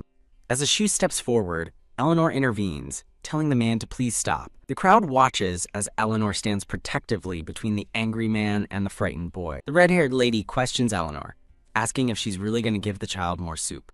The boy begins to sob into his hands, while Eleanor looks on with quiet compassion. Priest Gran approaches as the boy, whose eyes are covered by Eleanor's hand, calls out to him. The priest asks if something is the matter. Priest Gran looks weary and apologetic, explaining that they have no rations left. The boy wails with despair, while the red-haired lady clicks her tongue in annoyance, wondering why he's crying when it was his own fault. Eleanor firmly takes the boy's arm, telling him not to give up as he continues to hiccup. With a look of intense determination, Eleanor readies herself to act. Facing the crowd, Eleanor announces that she has a request for everyone. She explains to the townspeople that the child beside her accidentally spilled his soup. She looks toward an elderly couple, asking those who have received rations to please share just a single spoonful for the boy. Clasping her hands, she reasons that if many people give one spoon, together it will make a full bowl for the child. She clarifies that she won't force anyone, as the boy looks on, hopefully holding his empty bowl. The angry man who had accosted the boy grunts, clutching his own empty bowl. Turning his back, he scoffs that he doesn't have enough for himself. The boy's face falls as he sees the man walk away. He sighs, looking down at his empty bowl in disappointment. A woman's voice offers to share one spoon, and the boy looks up with a start. A woman adds soup to his bowl, saying he reminds her of her daughter, and the boy shyly thanks her. Inspired by her kindness, other people happily come forward to share spoonfuls of their soup with the smiling boy. Holding his now full bowl of soup, the grateful boy looks up at Eleanor. The boy gratefully holds his hard-won bowl of soup. Patting the boy's head, Eleanor gently tells him to eat, even if it's only half a bowl. The boy smiles brightly, thinking how grateful he is for this small act of kindness. In the middle of the street, the boy bows deeply to Eleanor in gratitude. Touched, Eleanor acknowledges his hunger and softly tells him to go ahead and eat. As the boy eats, Eleanor watches with a pained expression, thinking the scene reminds her of her own kingdom of Hartman before its fall. Watching from afar, the red-haired lady scoffs, thinking Eleanor is disgracing the nobility by associating with beggars. The red-haired lady curtly informs Priest Gran that she is leaving, and he thanks her for her help. Eleanor then apologizes to Priest Gran for also having to depart, but he praises her for her wonderful actions. Promising to see him again, Eleanor turns to leave as the priest wishes her well. Annoyed, the red-haired lady complains about the muddy ground as she walks toward her carriage. As she heads for her own carriage, Eleanor's eyes widen in surprise as someone calls out, "Madam!" She turns to find the young boy, who has run to catch her and is now panting for breath. He extends his hand, offering her a small, hastily picked bouquet of purple and white flowers. Eleanor accepts the flowers with a smile, marveling at the unique purple blossoms she's never seen before. She kindly asks the boy for his name. Catching him off guard, the boy smiles shyly and introduces himself as Lennox. For a moment, Eleanor is flustered as the image of a mysterious masked man flashes in her mind. Composing herself, she gives Lennox a warm, genuine smile and tells him it is nice to meet him. The scene shifts back to the palace, where the Empress Dowager greets her ladies-in-waiting. Eleanor and the red-haired lady, Brianna, stand before her, Eleanor's dress noticeably stained with mud. Eleanor curtsies deeply, apologizing to Her Majesty for her sullied appearance. The Empress Dowager thinks to herself that Priest Gran had already informed her, surmising Eleanor must have worked so eagerly that she ruined her dress. Acknowledging Eleanor's efforts, the Empress Dowager asks what they did during their visit. Brianna steps forward to report that they distributed soup to the poor. When asked how the people looked, Brianna describes them as depressed, exhausted, and deeply wary of one another. The Empress Dowager concludes that a major disturbance would have likely occurred had they not distributed the soup. Eleanor silently observes that Brianna's demeanor is completely different now that she is reporting to Her Majesty. The Empress Dowager asks Brianna for her proposed solution, and she suggests increasing support and strengthening security to prevent riots. Brianna finishes her thought, warning that hungry, poor people can easily turn into dangerous mobs. Another lady-in-waiting eagerly praises Lady Brianna's exceptional judgment, and the Empress Dowager calmly agrees. A black-haired lady silently takes notes on Brianna's report. The Empress Dowager then turns her attention to Eleanor and asks for her thoughts on the matter. Brianna thinks smugly that since she has already said everything of importance, Eleanor will have nothing to add. Eleanor hesitates for a moment,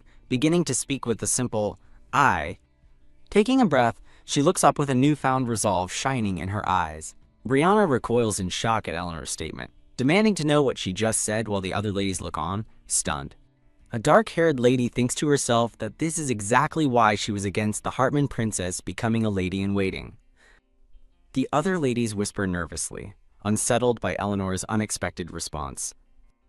Unfazed, the Empress Dowager calmly invites Eleanor to explain her reasoning.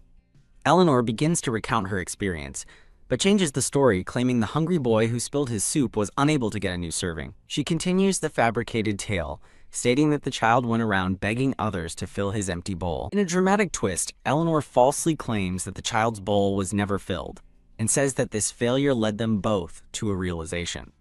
A curious lady-in-waiting asks what that realization was. Eleanor explains that the soup is only a temporary measure for immediate hunger, but poverty itself is a much deeper problem that it cannot solve. She argues that poverty is not a condition that can be solved by the charity of others. The Empress Dowager listens to Eleanor's assessment with a calm, thoughtful expression. Her expression suddenly hardens as she challenges Eleanor, asking what the poor are supposed to do if support is cut off immediately. Eleanor looks down for a moment before proposing an alternative, beginning with the word instead. She looks up, her eyes bright with conviction, ready to reveal her true plan. The Empress Dowager repeats Eleanor's words in surprise, questioning her focus on the slums. Eleanor lays out her vision to rebuild the derelict houses in the slums, which are barely worthy of the name. She proposes employing the poor as laborers for the repairs, paying them with seeds and enough flour for a year. Citing the abandoned fields she saw, Eleanor suggests distributing the land and having the people pay a small amount of their harvest as tax. The Empress Dowager contemplates the comprehensive plan, realizing it offers not just housing, but also a sustainable food source through farming. With a pleased smile, she praises both Eleanor and Brianna for their diligent work. The Empress Dowager falls into a deep, thoughtful silence, while Eleanor waits patiently beside her. SHK. With a sharp turn of her head, the Empress Dowager directs her attention back to Eleanor. Impressed, the Empress Dowager acknowledges to herself that Eleanor is far more intelligent than she had expected. As a memory of a young blonde boy surfaces, Eleanor verbally agrees with the Empress's silent assessment. Changing topics, the Empress Dowager muses on why a child would ever want to leave the Duke's household. She asks Eleanor if it could have something to do with a woman named Caroline and inquires if the investigation is nearly complete. Looking down with a troubled expression, Eleanor apologizes and explains that the investigation will take more time. Eleanor then asks Her Majesty if she knows anything that could provide a clue to help focus the search. The Empress Dowager hesitates, contemplating whether to share what she knows. Her expression hardens as she prepares to reveal the truth about Caroline.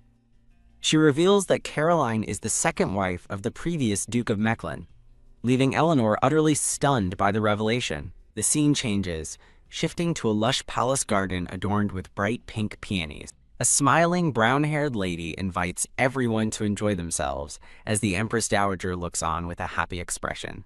A young blonde lady in a blue dress stops, noticing a unique purple flower and thinking it looks familiar. She recalls that the flower looks just like the one Lennox, the boy from the slums, gave her as a gift. An attendant asks what has captured her attention, and the blonde lady replies that she was admiring the beautiful flower. The blonde lady kneels to get a closer look and asks about the flower, but her attendant has never seen it before and offers to ask the gardener. The attendant insists on checking anyway, even as the blonde lady tells her there's no need to go to the trouble. An off-screen voice offers a powerful prayer for the Emperor's eternal glory and protection. A man with silver hair and a regal blue uniform makes a dazzling entrance into the garden. The blonde lady is startled as a memory of a masked man flashes in her mind, and she wonders if this man could be Lennox. The silver-haired man now stands directly in front of her on the garden path. Her eyes widen as she stares at him, internally questioning if he could really be Lennox. An attendant's voice breaks her concentration, calling for His Majesty to come this way. As a woman leads the Emperor away by the hand, the blonde lady bows her head deeply in respect. A woman takes the Emperor by the hand, leading him forward as another woman bows respectfully. A lady-in-waiting gestures to a pair of ornate chairs, announcing that the Empress Dowager will be seated with the Emperor.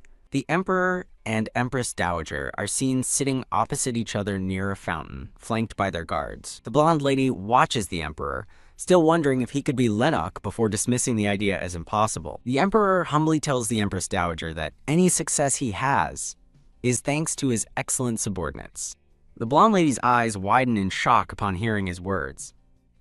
Her attendant notices her distress and asks if she is all right, startling her. Observing that she looks pale, the attendant offers to inform the Emperor, but the blonde lady quickly insists that she is fine. The blonde lady steadies herself, thinking that she must keep her head, and that she and the Emperor mean nothing to each other. The Empress Dowager says the Emperor should greet the newly selected people, a thought the blonde lady silently agrees with. A red-haired woman curtsies elegantly, introducing herself as Brianna of House Liégeois. The Emperor offers a polite compliment, noting he's heard good things about her, and Brianna beams with pride. The Emperor turns away, letting out a quiet sound of disdain. The blonde lady stands serenely, framed by a beautiful cascade of white flower petals. The Emperor sits in silence, his gaze fixed on the blonde lady from across the garden. Speaking to the Empress Dowager, the Emperor comments that the Duchess of Mechlin has been doing remarkable work. The Empress Dowager explains she sent the Duchess and Lady Brianna to Haddam, which the Emperor identifies as part of the slums. She continues, praising Eleanor in particular for developing proposals to solve the problems in the slums. The Emperor smiles, acknowledging that grasping the complex situation in such a short time could not have been easy. The Emperor asks Eleanor if she is adjusting well to palace life, and she confirms that everything has been fine. Looking at the Emperor, Eleanor thinks to herself that, compared to her life at House Mechlin, the palace is heavenly. A brown-haired lady in a pink dress interrupts the Emperor, excusing herself to make a suggestion. The brown-haired lady looks on with sparkling, hopeful eyes. The lady suggests holding a masquerade ball during the festival, and the Emperor asks with surprise if she means a special ball. The Empress Dowager politely declines to participate, but the brown-haired lady insists that Her Majesty must join in the fun. A purple-haired man fumes, shouting that they're already swamped with festival preparations and a ball is out of the question. making the emperor wince. Overruling the objection, the emperor calmly decides they should go ahead with the ball. Kia, the brown-haired lady, and another woman celebrate, ecstatic about the exciting news of a masquerade ball. The emperor's expression turns somber and distant as he stares into space. The scene returns to the emperor and Empress Dowager, sitting opposite each other in the garden. The Empress Dowager thoughtfully touches her chin, remarking that the information they have is too vague. The emperor notes that it is still remarkable progress compared to before, and his mother agrees. He reassures her that they might find a clue if they keep searching, and mentions that Count Hilda is doing his best. The Empress Dowager instructs him to spare no support for the Count's efforts, and the Emperor readily agrees. Her expression darkens with rage as she recalls that the late Empress died not from illness but assassination, vowing to annihilate the culprit's entire clan. With cold fury in her eyes, she declares that those who insult the imperial family must pay, and the Emperor agrees with her sentiment. Changing the topic, the Empress Dowager suggests it's time he prepare for remarriage, startling the Emperor. She insists the position of Empress cannot be left vacant forever, as the Emperor listens with a pensive expression. He scoffs, questioning what woman would want a man like him, earning a sharp rebuke from the Empress Dowager to watch his tongue. The Emperor offers a faint, melancholic smile in response. The Empress Dowager argues that a true Empress would have the ability to embrace his situation, a trait that can be taught. A faint smirk on his lips, the Emperor recalls how the late Idia called the imperial family a cursed den. The Empress Dowager recoils in shock, demanding to know what he said as he explains Idia blamed them for all her misfortunes.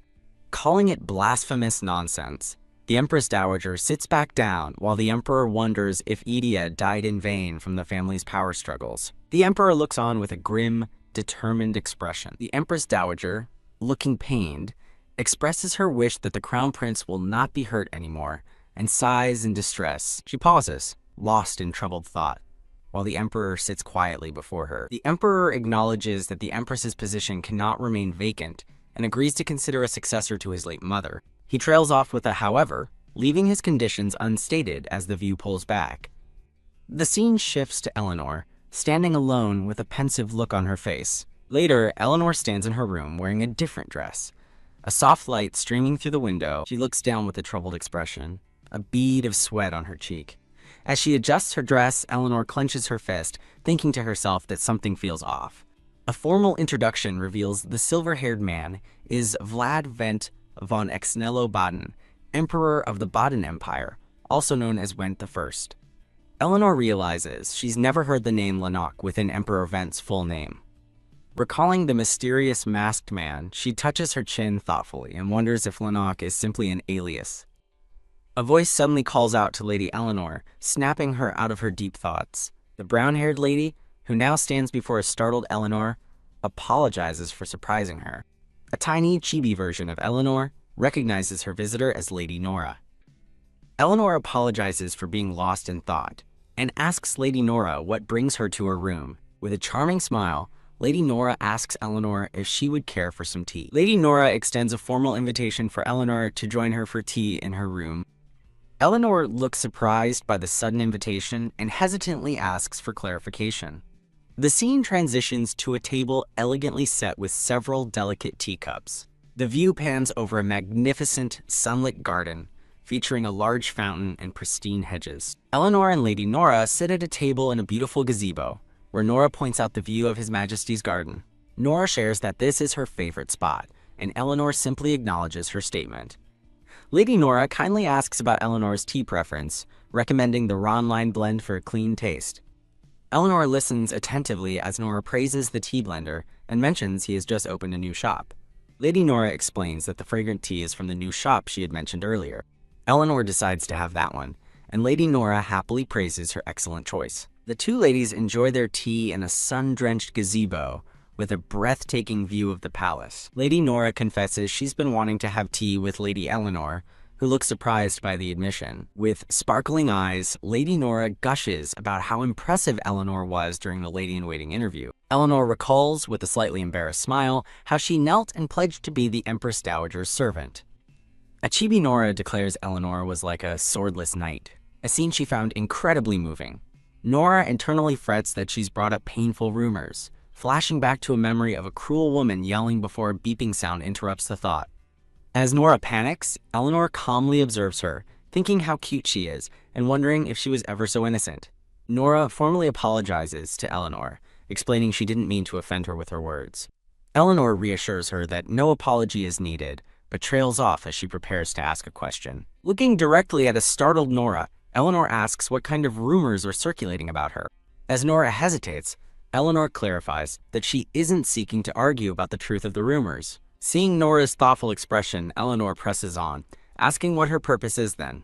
Eleanor explains with steely determination that her true goal is to change the future. Confused, Lady Nora asks what rumors could possibly have to do with the future. Eleanor explains that by understanding the rumors, she can learn how she needs to change things moving forward.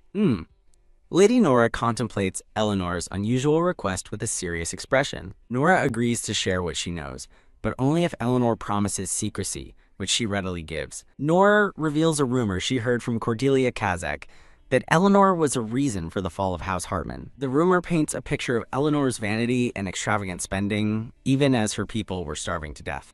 Nora continues, relaying that Cordelia cursed Eleanor's name and was disgusted to see her parading arrogantly through Baden. Eleanor is shocked, asking if these rumors were spreading even before she was married.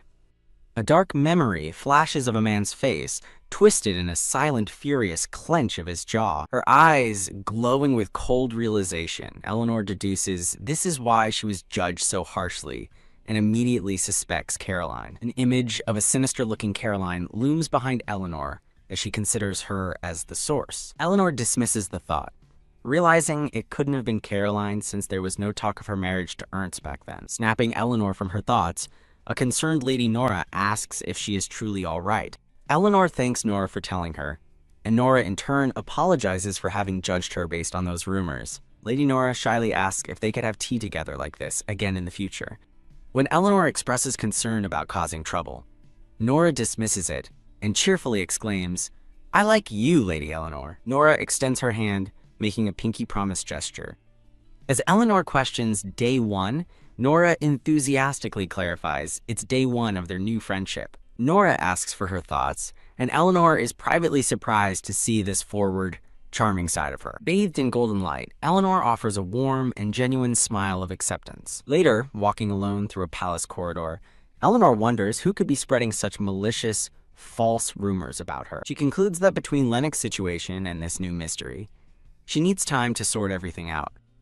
Gasp! She stops dead in her tracks, startled by the sudden appearance of a man in an ornate uniform. A serious-looking man with brown hair stands before her, his gaze intense. Momentarily flustered, Eleanor explains that she is on her way back to her quarters after having tea with Lady Nora. The man announces he is leaving, and they briefly stand back to back before parting ways. The light tap of Eleanor's shoes echoes as she begins to walk away. The heavier, determined sound of a man's boots follows right behind her. Tisk. Eleanor clicks her tongue in annoyance, realizing the man is following her. She whirls around to confront the brown-haired man who has caught up to her. He calmly states they happen to be going the same way, as the path leads to the Empress Dowager's palace. He coolly explains he has business there, much to a tiny, exasperated Eleanor's disbelief. Shaking her head, Eleanor decides it's better to say nothing more and turns to continue on her way. The man falls into step beside her, and they walk together down the grand, sunlit hall. He suddenly instructs her to walk closely beside him, causing Eleanor to stop in surprise. Eleanor defiantly asks why she should obey, and the man coolly replies that it's so they can match their pace. She clenches her jaw, visibly irritated by his audacity. Wish! Deciding she's had enough, Eleanor suddenly bolts and runs away down the garden path. She glances back over her shoulder, tauntingly asking why she should listen to him. Tisk. He smirks, realizing she's likely getting petty revenge for how he used to address her. He calls her childish and reaches out, grabbing her shoulder to stop her in her tracks. A shocked gasp escapes Eleanor as his hand firmly grips her shoulder. The atmosphere grows tense as they stand facing each other under the darkening sky. He warns her to stop acting so recklessly, reminding her that the Imperial Palace is far more dangerous than she imagines. As he cautions that one wrong step could make her disappear, she boldly retorts that she wouldn't be here if she were afraid. With a determined gaze, Eleanor stands her ground, clutching her chest. Ha! The man scoffs in disbelief as Eleanor turns away, coolly telling him to take care. He stands alone in the garden, watching her walk back towards the palace. From a high window, a hand pulls back a curtain, revealing someone watching Eleanor from above. A serious-looking man with silver hair observes the scene from the window. A brown-haired man in a green vest approaches from behind, asking the silver-haired man what he's been staring at. The silver-haired man turns his attention to the man he calls Edgar, startling him. A sly, confident smile spreads across the silver-haired man's face. The scene shifts to a grand ballroom as his voiceover dismisses a compliment, saying, "You flatter me." In another room, a young man with blonde hair looks at his reflection in a purple dress with disdain, thinking he's not interested in such things. A brown-haired woman surprises him by suddenly holding up a frilly yellow dress for him to consider. As the woman smiles brightly, the young man reluctantly thinks to himself that the dress is cute. A chibi-style fantasy shows the woman twirling with glee while the blonde young man looks on, completely bewildered. T-esque. The woman smiles, privately thinking that he has poor taste. A red-haired woman suddenly appears and criticizes her choice, prompting the brown-haired woman to angrily ask what she said. The red-haired woman walks past them, carrying a luxurious-looking box. She opens the box to reveal a stunning blue and white gown adorned with pearls and gold embroidery. Holding it up for all to see, she explains that the dress's highlight is the subtle gold detailing at the chest. She abruptly presses the gown against the blonde young man, who gasps, "Pardon." The red-haired woman stares him down, waiting for his reaction to the beautiful dress. She asks if he won't accept it, and the overwhelmed young man hesitantly agrees with her. Letting out a satisfied breath, the red-haired woman declares that the dress suits him well. She gives him a final, commanding look and tells him to just wear it. Holding the gown, the young man wonders why she is suddenly acting this way. The brown-haired woman leans in and whispers that he should wear it confidently in front of Lady Brianna. The young man considers her words, deciding it's not a bad idea, since he has no other suitable clothes to wear. The scene cuts to a surprised-looking Lord Edgar. As Edgar approaches, the Empress Dowager asks what brings him to her quarters. He bows deeply, apologizing to Her Majesty and expressing shame for not visiting more often. The Empress Dowager impatiently asks him to get to the point. Edgar stands nervously before her, struggling to find his words. A brief shot shows the blonde young man looking surprised. He clutches the blue dress he was just given. The scene shows him standing before Edgar, who is presumably there to see him. The Empress Dowager looks at Edgar with a confused expression. Seeing him hesitate, she prompts him to continue with a sharp, "Oh yes!" Edgar explains he has information to share, and the Empress Dowager tells him to go on. He nervously clears his throat before starting his report. He begins mumbling details about an upcoming banquet, noting that 21 people will attend and that a cake-cutting ceremony is planned. The Empress Dowager listens to his rambling report with an expression of pure bewilderment. Flinch! The Empress Dowager looks on with a startled expression as Edgar continues his report. Smiling warmly, she dismisses his long-winded explanation as silly, much to Edgar's awkward amusement. Blushing intensely, Edgar thinks to himself that he would actually be happy if that were the case. The scene shifts to Edgar approaching a surprised Eleanor, who is still holding the blue dress. In her now empty room, the Empress Dowager's voice dismisses Edgar, telling him to attend to his duties. As Eleanor handles some fabrics, Edgar walks past her toward a table in the center of the room. He smoothly picks up a bolt of bright pink fabric, presenting it to a startled Eleanor. Eleanor glances back over her shoulder, her expression one of pure bewilderment. Blushing, Edgar explains that he was just wondering if there was any way he could help her. His smile fades slightly as he waits for her response, which doesn't come. Eleanor states she's already chosen her outfits, but he quickly asks if she has selected her accessories yet. He cheerfully suggests the ladies-in-waiting would be of more help, as they have much better taste than him. A tiny, frantic Edgar tries to explain himself to a chibi Eleanor, who just looks on in confusion. Puffed. A brown-haired woman nearby covers her mouth, trying to stifle her laughter at the scene. She whispers to a red-haired woman, wondering aloud if Baron Edgar has taken a liking to the Duchess. The Empress Dowager and another lady observe the interaction, with the Empress wondering if Edgar was always this proactive. A bead of sweat rolls down Edgar's cheek as he blushes, completely flustered by the attention. Bam! He flees the room in a panic, shouting that Her Majesty has thoroughly embarrassed him. Elsewhere, the silver-haired man sits in a lavish room, a knowing smile on his face. Edgar bursts in and leans over a table, vowing never to do that again, but the silver-haired man calmly tells him to sit. Phew! Edgar slumps into a nearby chair, letting out a breath of pure, exhausted relief. He nervously fiddles with the brooch on his cravat, still trying to compose himself. The silver-haired man begins rubbing his shoulders, prompting an annoyed Edgar to ask if he thinks that will solve everything. Edgar lets out a heavy sigh, his face still flushed with embarrassment. The silver-haired man asks about the 5 dresses, realizing Eleanor plans to attend all 5 days of the Thanksgiving festival. He deduces that this means they won't know which dress she'll be wearing to the masquerade ball. Edgar confirms the details, but questions if His Majesty really needs to attend, only to be told to draw the dresses he saw. Sigh. A hand reluctantly puts a pen to paper and begins to sketch. As Edgar diligently draws at his desk, the silver-haired man stands behind him, watching his work. Meanwhile, Eleanor walks through a palace garden, resolving to finish her errand and leave quickly to avoid Lennox. Her heart thumps with determination as she walks forward under the bright sun. A sudden voice asking where she's headed makes her freeze in her tracks. It's the silver-haired man, who stands before her with a calm and gentle smile. From her perspective, Eleanor looks up at the man who has blocked her path. She gives a startled bow, wondering why he always frightens her as he apologizes for doing so. As she insists it's fine, he raises a hand to gently stop her. He notes she seems busy and explains his curiosity was piqued when he didn't see her at the Western Palace. Addressing him as Your Majesty, Eleanor apologizes and boldly asks permission to proceed. The silver-haired man falls silent, his expression unreadable as he looks at her. His expression softens as he suggests they go together, claiming he has business there too, but she only apologizes. Eleanor looks down at the ground, a quiet tension hanging in the air.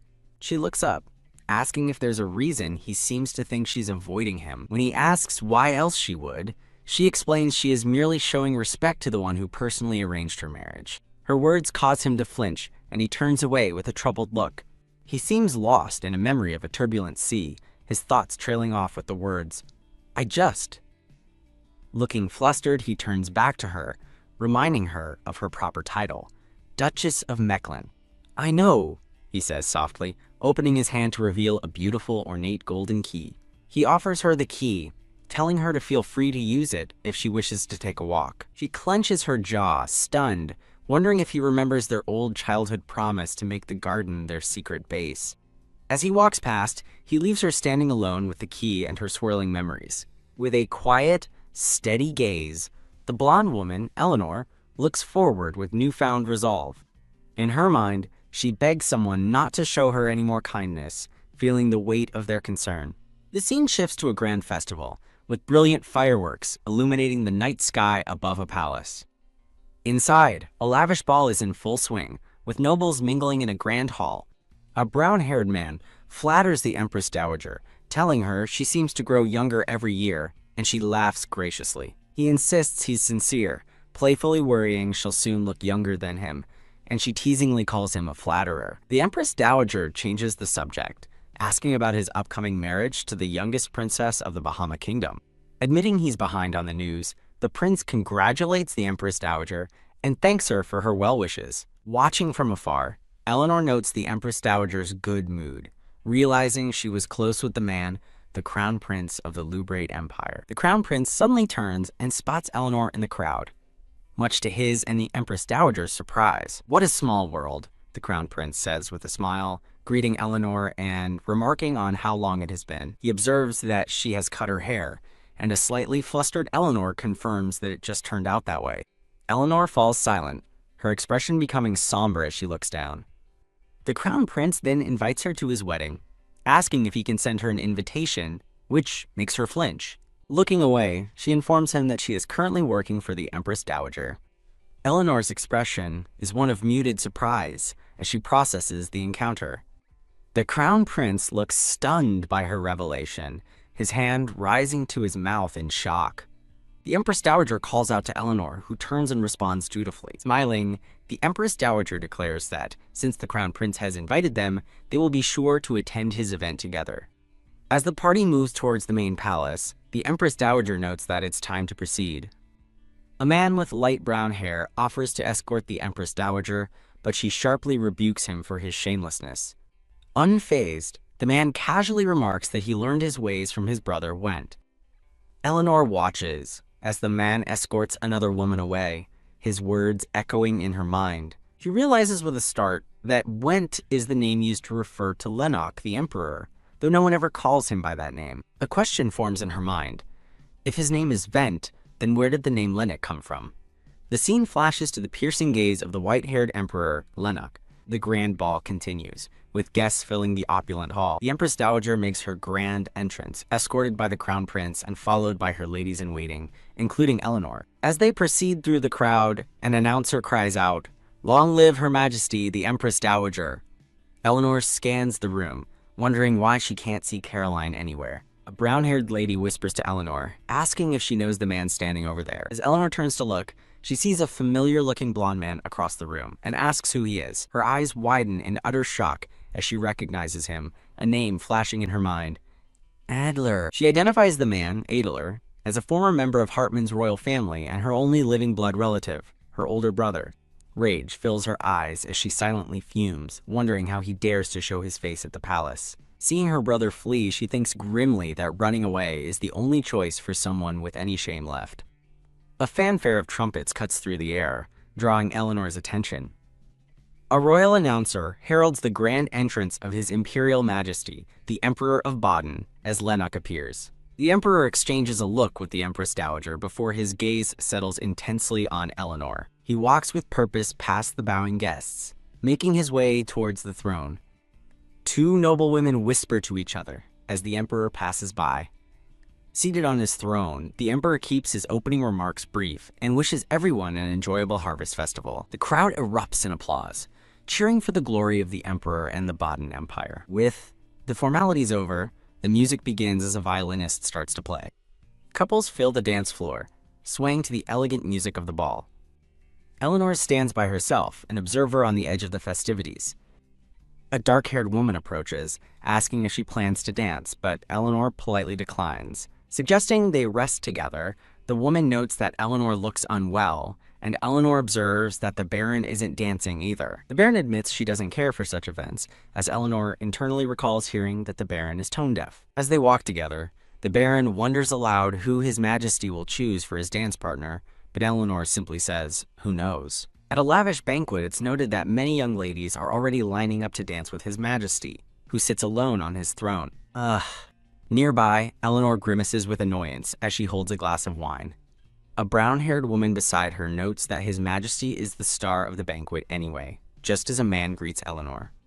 A man with purple-tinged hair introduces himself as Child von Jester and politely asks her for a dance. The brown-haired woman recognizes him with alarm as Child von Jester, the worst playboy in high society, while Eleanor looks shocked.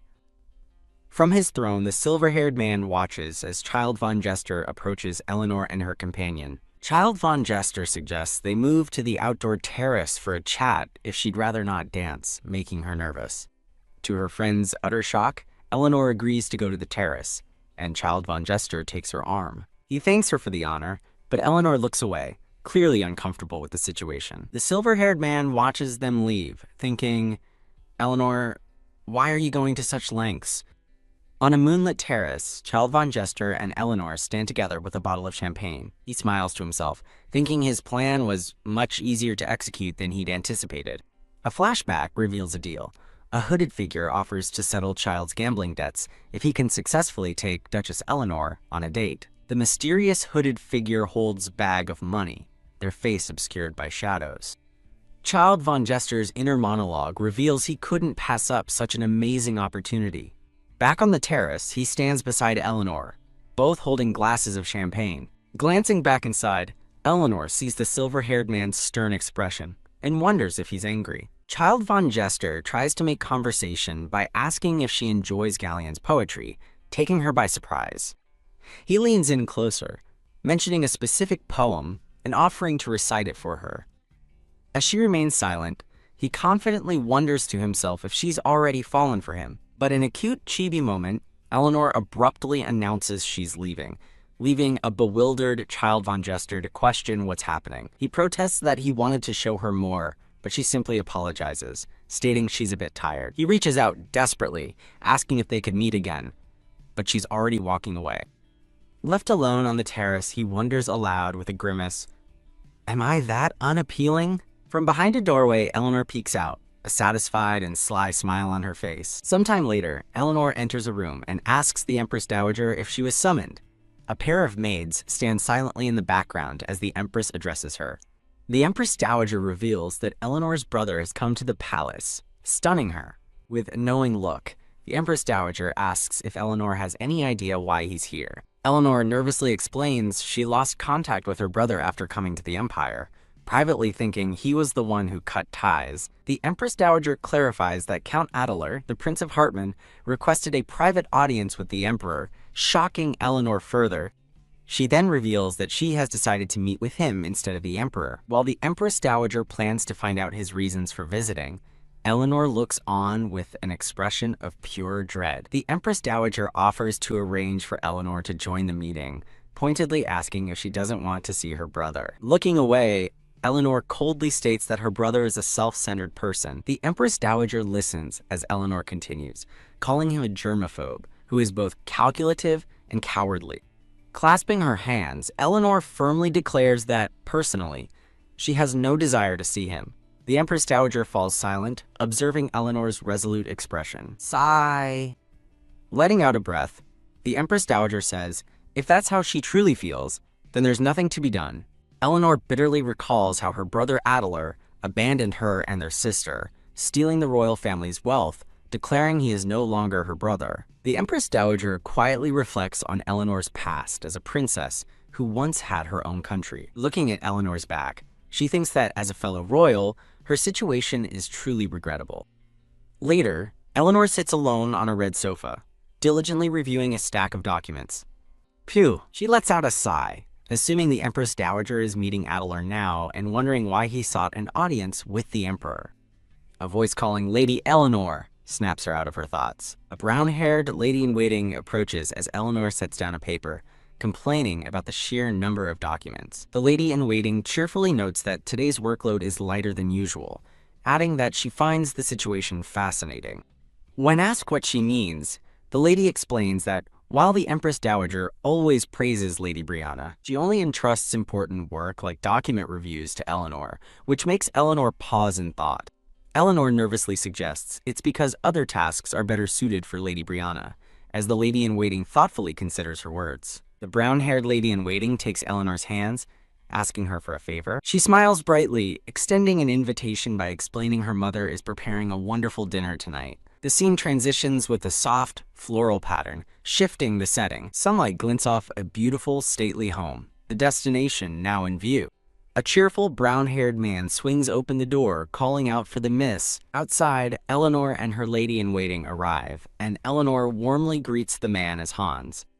Hans asks Eleanor where her mother is, and she replies that she is waiting inside. Leading the way, Hans gestures for her to follow as Eleanor watches him with a thoughtful expression. As she enters, Eleanor reflects that while her husband's ducal house was grand, Count Hilda's home is surprisingly modest. An elegant older woman in a purple gown appears, adjusting her dress. Mother, the lady-in-waiting rushes forward to embrace the older woman in a warm hug. Lady-in-waiting turns to Eleanor, explaining how kind her mother has been to her. The older woman introduces herself as Grace von Hilda, and Eleanor curtsies, introducing herself and thanking her for the invitation. With a welcoming gesture, Grace von Hilda invites them to the dining room, and Eleanor politely accepts. A spectacular feast covers the table, featuring lobster, pasta, and many other delicious dishes. Eleanor's heart swells as she wonders when she last received a meal that was prepared with such care. Seated at the table, Eleanor clasps her hands together, her face alight with pure joy and gratitude. Later, wearing a different dress, Eleanor quietly enters a bedroom. Thump! She collapses face first onto the large blue bed, utterly spent. Sigh. Lying on her side, she realizes the day's fatigue is finally catching up to her. Her lady-in-waiting bursts into the room, announcing it's time for Lady Eleanor to prepare for the masquerade ball. Sitting beside her, she suggests Eleanor wear the turquoise dress from Lady Brianna, but Eleanor groans that she's too tired. The lady-in-waiting urges her to hurry, mentioning that the Empress Dowager is also getting ready.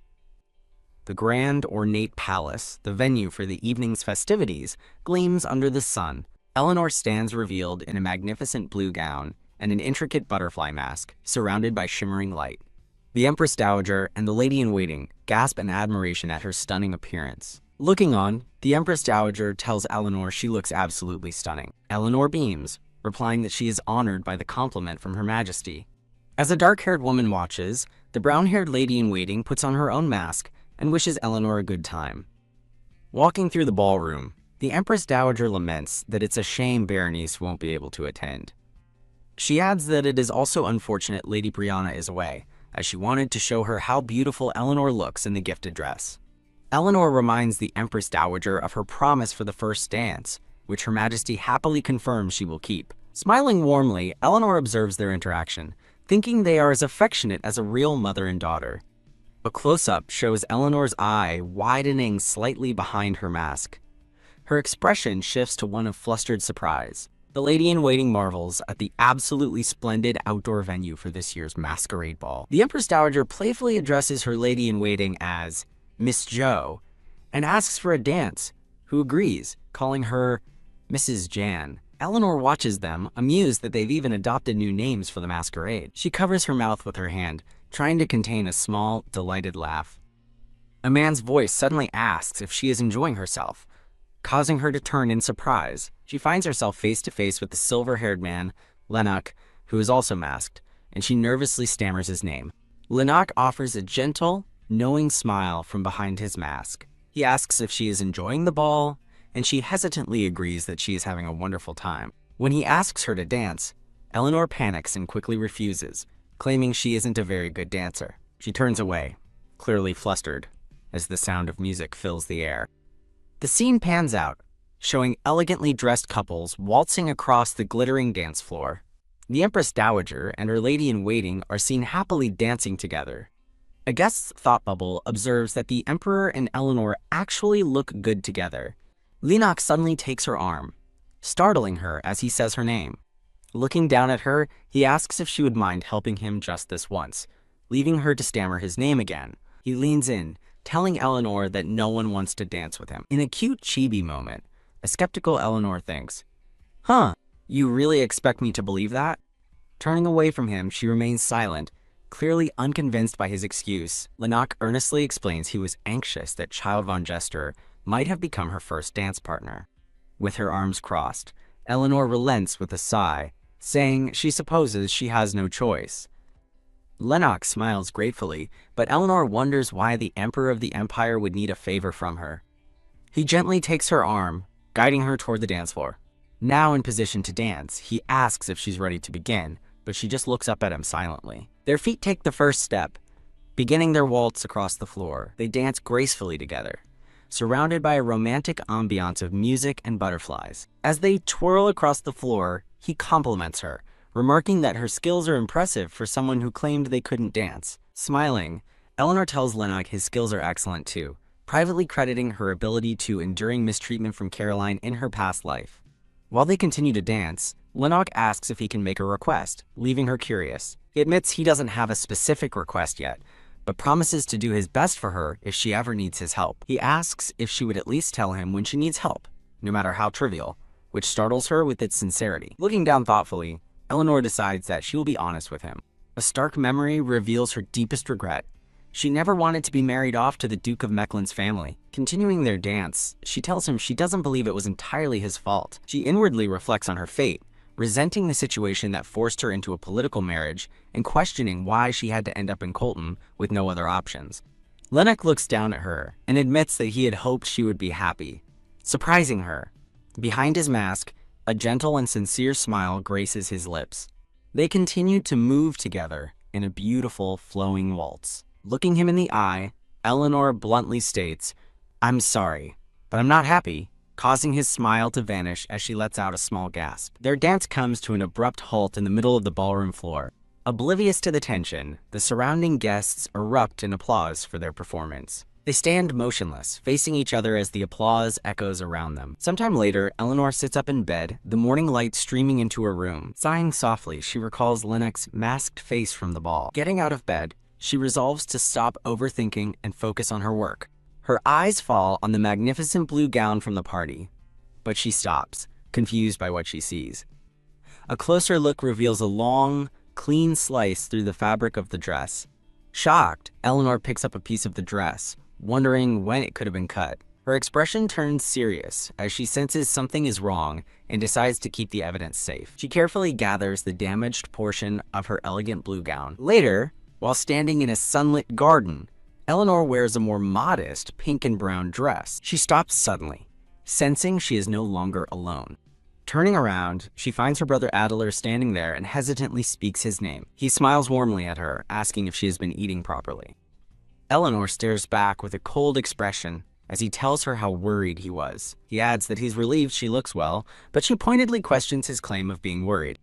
Adler explains that his letters to her were always returned, which caused him great concern. He asks about her work as a lady-in-waiting and if the Empress Dowager is treating her well, commenting on the Empress's unchanging appearance.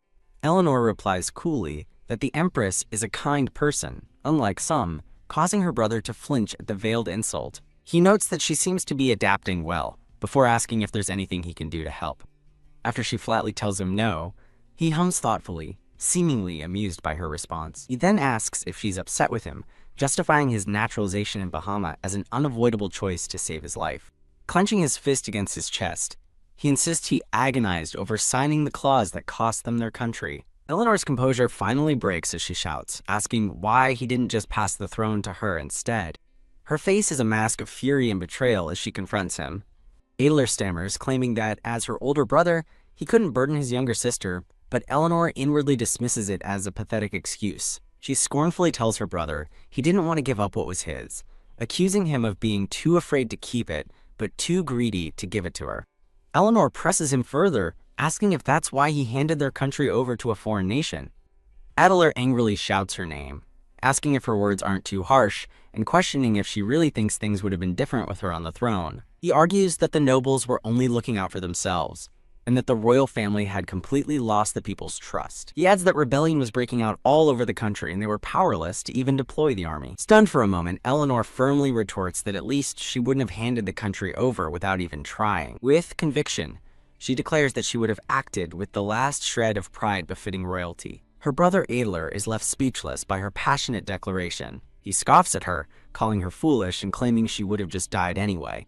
Eleanor retorts that she is rather grateful to the Emperor of Baden. Adler insists that without the Emperor's intervention, she would have been stoned to death by the commoners long ago. With a chilling smile, Eleanor agrees that he's right and that she is alive thanks to him.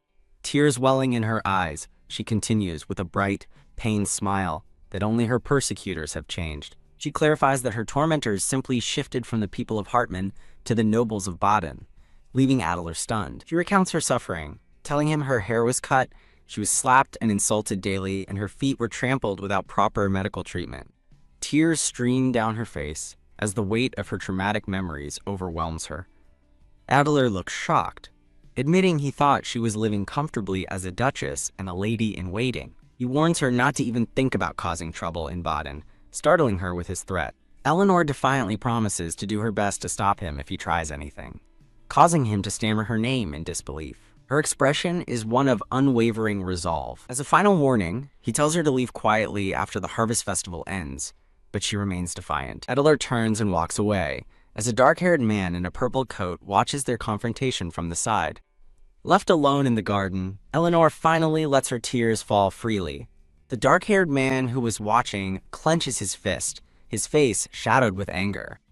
His eyes burn with cold fury as he wonders who dared to do such things to her. Later, a handmaiden announces Eleanor's presence to the Empress Dowager, who is enjoying a cup of tea. The Empress Dowager welcomes Eleanor and asks why she requested a private audience. Eleanor states that she needs more power to deal with Caroline and to investigate Rachel, the former Duke's first wife. She takes a deep, steadying breath. Her expression is firm as she prepares to make her case. The Empress Dowager is visibly surprised by her bold declaration. Eleanor offers a confident, knowing smile. The two women sit opposite each other, the air thick with anticipation. Inwardly, Eleanor questions why Caroline would insist on a debutante ball when she has already been introduced to high society at the Harvest Festival. The Empress Dowager looks on with a hint of concern. The Empress Dowager asks if Eleanor's goal is to build social connections, and Eleanor confirms with a simple yes. A slight smile plays on the Empress Dowager's lips as she realizes Eleanor is planning to fully engage in political struggles. Eleanor bows her head and expresses her gratitude, nodding The Empress Dowager agrees to help her, causing Eleanor to look up in surprise. Overcome with gratitude, Eleanor tearfully addresses Her Majesty. The Empress Dowager smiles warmly, happy to support her. Eleanor realizes that receiving a gift from the Empress Dowager in front of the other nobles will carry great political significance. In another time and place, a maid in a black and white uniform runs frantically through a dark forest. Gasping for breath, the brown-haired maid thinks she must escape before Lady Caroline finds her. Her eyes are wide with terror, and tears begin to form. The maid looks up in horror as a smiling blonde woman appears before her, and she stammers, "Young madam!" The scene shifts to a group of noble ladies discussing the shocking news of Lady Eleanor's upcoming debutante ball. A blonde woman in a blue dress confirms it, happily announcing that she received her invitation today. A brown-haired woman clasps her hands together excitedly, saying she should prepare flowers for the occasion. Another lady argues that flowers are cumbersome for dancing, but the brown-haired woman insists that it feels nice to receive them anyway. An older woman announces she has a separate gift, causing a red-haired woman to gasp in surprise. A short-haired blonde woman in an elegant dress makes a grand entrance. The blonde woman, Her Majesty, asks her maid, Berenice, if the gift is ready, and Berenice confirms it is while holding an ornate box.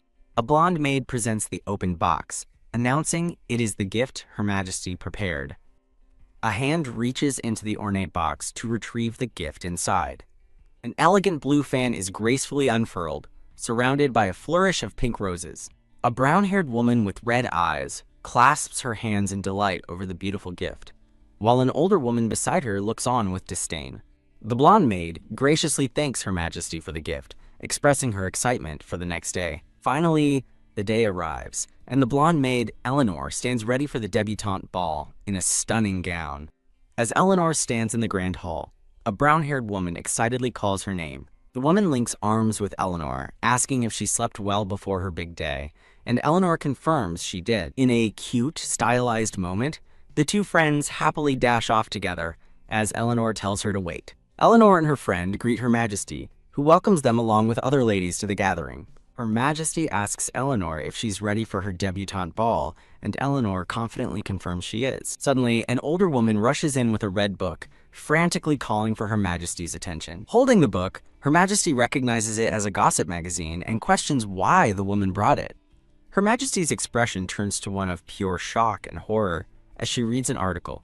A concerned maid watches her reaction, asking what they should do. Her Majesty grimly calls for Eleanor, who steps forward to see what's wrong. Eleanor's eyes widen in disbelief as she looks at the magazine, utterly speechless. A maid asks what's happening, and Her Majesty explains the news is in the gossip column. The brown-haired and red-haired women from earlier gasp in shock at the revelation.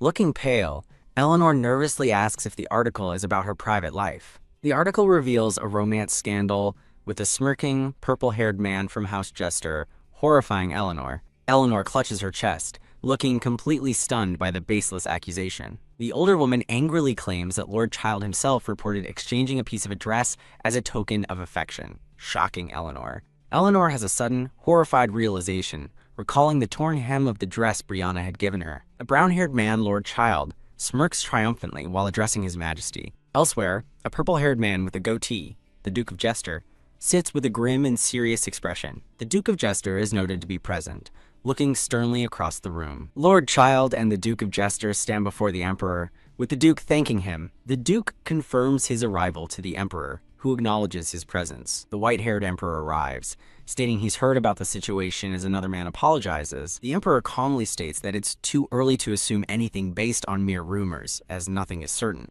Lord Child looks on with a defiant and angry expression after hearing the Emperor's words. The grand ballroom is abuzz, with the murmurs of high society guests attending the event. Guests admire a pricey statue by Tom Harderson, praising Duke Nestor's taste in art. Two women gossip about a family that has recently earned a fortune through new trade routes. An announcer's voice rings through the hall, heralding the arrival of the Empress Dowager. All the guests turn and greet the arriving Empress Dowager with a unified shout of respect. As the guests express their honor, the Empress Dowager scans the room with a neutral expression. The Empress Dowager takes her seat on a grand chair at the head of the room. Two women whisper to each other, wondering why the Duchess of Mechlin is absent and how she could dare show her face. More nobles gossip about the rumors, confirming they came from Lord Child himself and calling the affair a disgrace to Duke Jester. The cruel whispers continue, with guests blaming the Duchess for falling for an obvious seduction and recalling her allegedly lascivious past. The Empress Dowager overhears the gossip, thinking that Duke Mechlin is the true victim in a matter that affects the family's honor. With a stern expression, the Empress Dowager crosses her arms, clearly displeased with the situation. A man with his hair in a ponytail steps forward, smiling as he asks for the crowd's attention. He formally introduces the young debutantes, asking everyone to warmly welcome them into high society. A musician begins to play the double bass, signaling the start of the debutante ball. At a formal event, 3 young noblewomen are introduced on a grand staircase. The focus shifts to the intricate, shimmering hem of a purple gown adorned with musical notes. The first debutante, a smiling brown-haired woman, is introduced as Erica von Riley of House Riley. The second, an orange-haired woman with green eyes, is introduced as Jessie von Bucklow of House Bucklow. The third, a smirking woman with dark brown hair, is introduced as Clara von Richmond of House Richmond. A brown-haired man holding a glass announces that the debuts have concluded and the Empress Dowager will now give a toast. The Empress Dowager rises from her seat, holding her champagne flute to address the guests. A man rushes in frantically, shouting for young Lord Evan. The man addressed as young Lord Evan calmly asks what the matter is, and the panicked man stammers in response. The man nervously announces that the Duchess of Mechlin has arrived, as Eleanor is seen standing at the entrance. 2 noblewomen gasp in shock, wondering if the Duchess really came. Eleanor stands composed in an elegant blue gown, her hands clasped before her. She stands at the top of the grand staircase, capturing the stunned attention of the entire ballroom. Her gown swishes as she takes a determined step forward. Eleanor pauses majestically before the assembled crowd, radiating an aura of confidence. Smiling brightly, she formally introduces herself as Eleanor von Mechlin. Addressing the guests, she expresses her pleasure at meeting them all on the day of her debut. The Empress Dowager glares with a pinched expression, clearly displeased by this turn of events. A noblewoman looks on, in utter disbelief, thinking this can't possibly be happening. 2 ladies whisper amongst themselves, speculating that Eleanor has gone mad from despair. The gossiping women stare in shock at the unfolding scene. Lennox walks forward purposefully as guests murmur about seeing both Mechlins present. 2 ladies note how angry Lennox appears, with one remarking that she would be too in his position.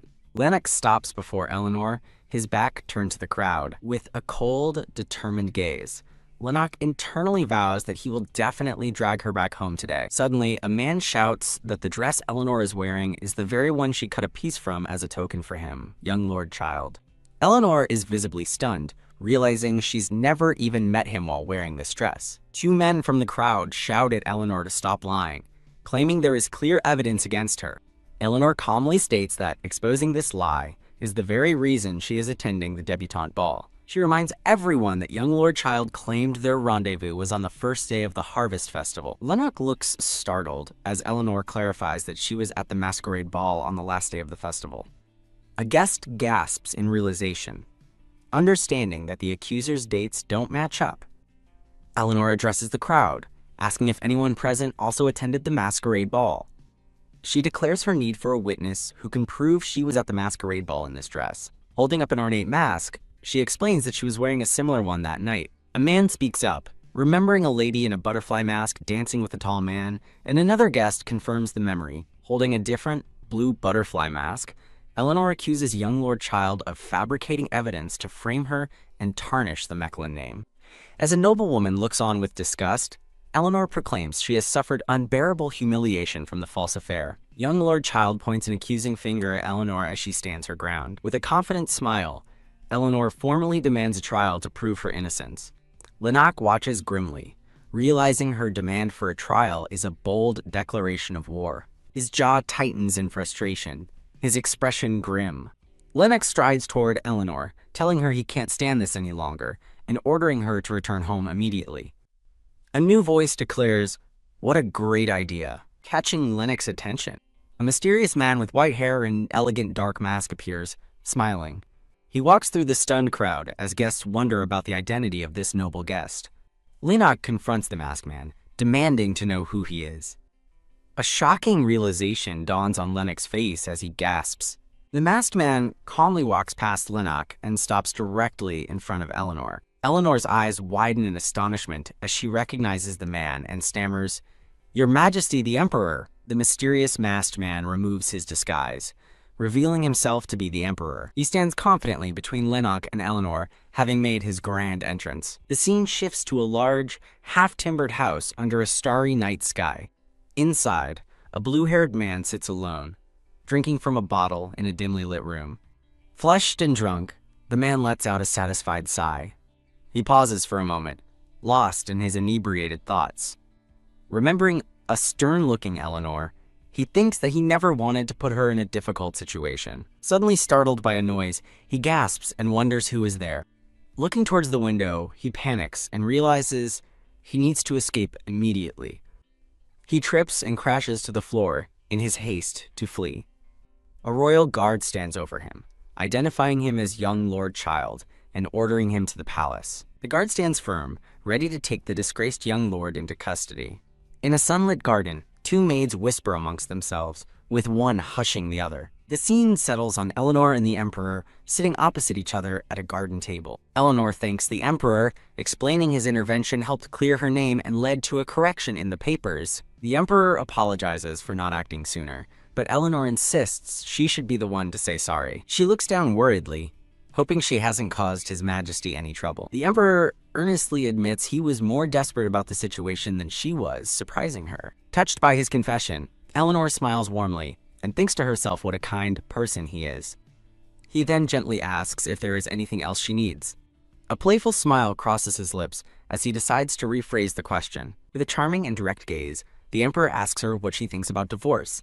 Eleanor is left utterly speechless by his shocking proposal. Later, Eleanor walks alone down a cobblestone path, lost in thought. She recalls the Empress Dowager's theory that Caroline orchestrated the scandal to get her dismissed. The Empress Dowager had declared their goal was to get a confession from Child implicating Caroline. With her mind made up, Eleanor's expression hardens with determination. Arriving at a guarded gate, she asks a knight if the prisoner is there. The guard confirms the man has been restrained as Eleanor enters the prison, where young Lord Child looks up from the floor. Young Lord Child, whose name is Evan, sits dejectedly on a bench, his hands bound in shackles. Eleanor stands before him in the stone cell, a heavy silence hanging between them.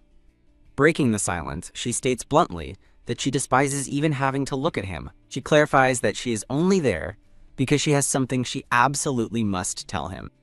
Evan confesses that he was paid to ruin her by someone whose face he never saw. He tries to claim his feelings weren't false, but Eleanor furiously cuts him off, shouting for him to shut his mouth.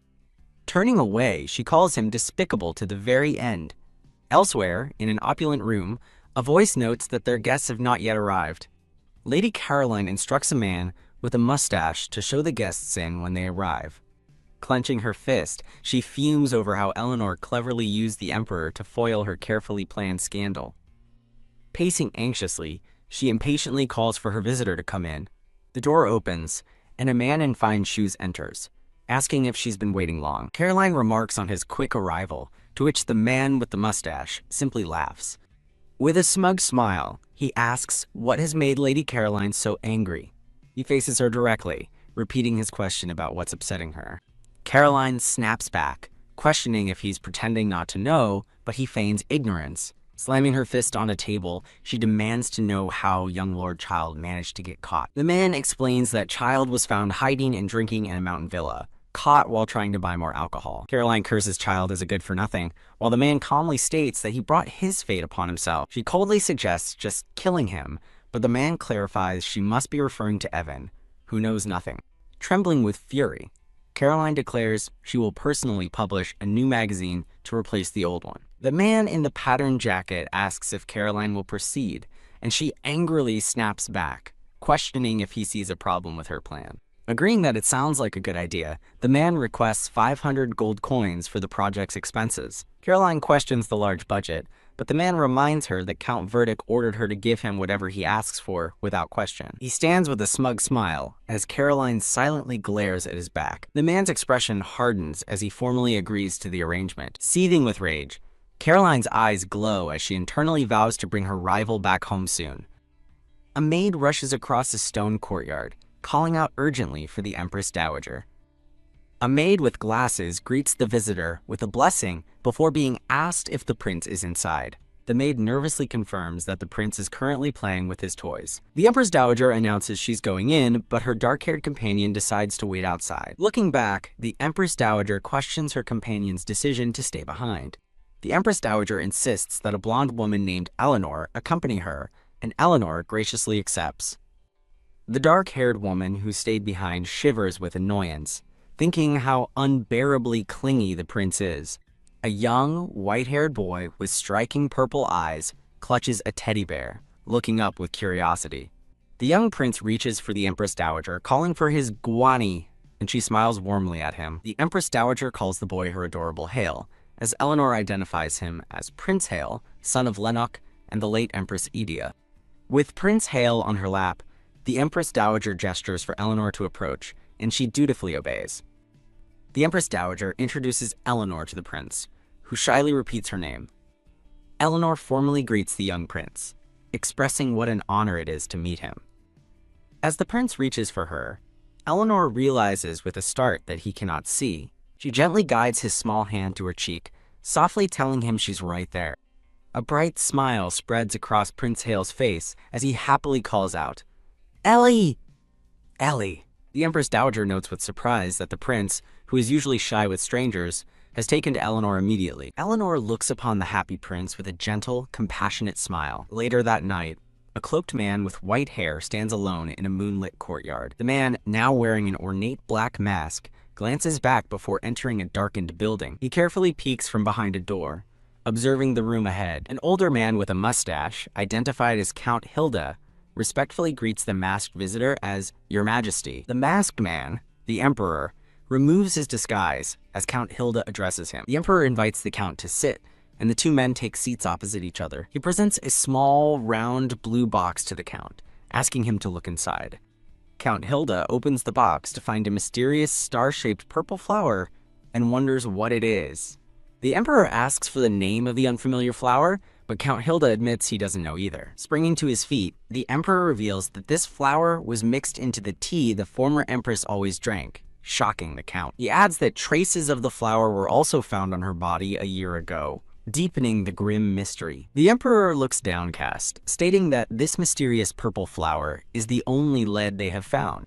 Count Hilda concludes that while they have a lead from re-examining the flower tea, they still have a long way to go. The Emperor asks where the flower can be found, but the Count explains his search through encyclopedias and flower books has yielded nothing. Sighing in frustration, the Emperor laments that since they can't search the entire country, their investigation will be a long one. Seeing the Count's distress, the Emperor reassures him, saying he will also investigate the flower, and that they have plenty of time. With a determined gaze, the Emperor examines the purple flower, a crucial clue in his hands. In her room, the blonde woman, Eleanor, sits up in her bed, looking pensive. As she recalls Prince Hal's bright smile, her expression saddens, thinking how tragic his situation is. A sudden sound startles Eleanor, and she quickly turns her attention to the window. Getting out of bed, she opens her window to see who is outside. The Emperor stands below, smiling warmly as he addresses her as Your Majesty and invites her for a walk.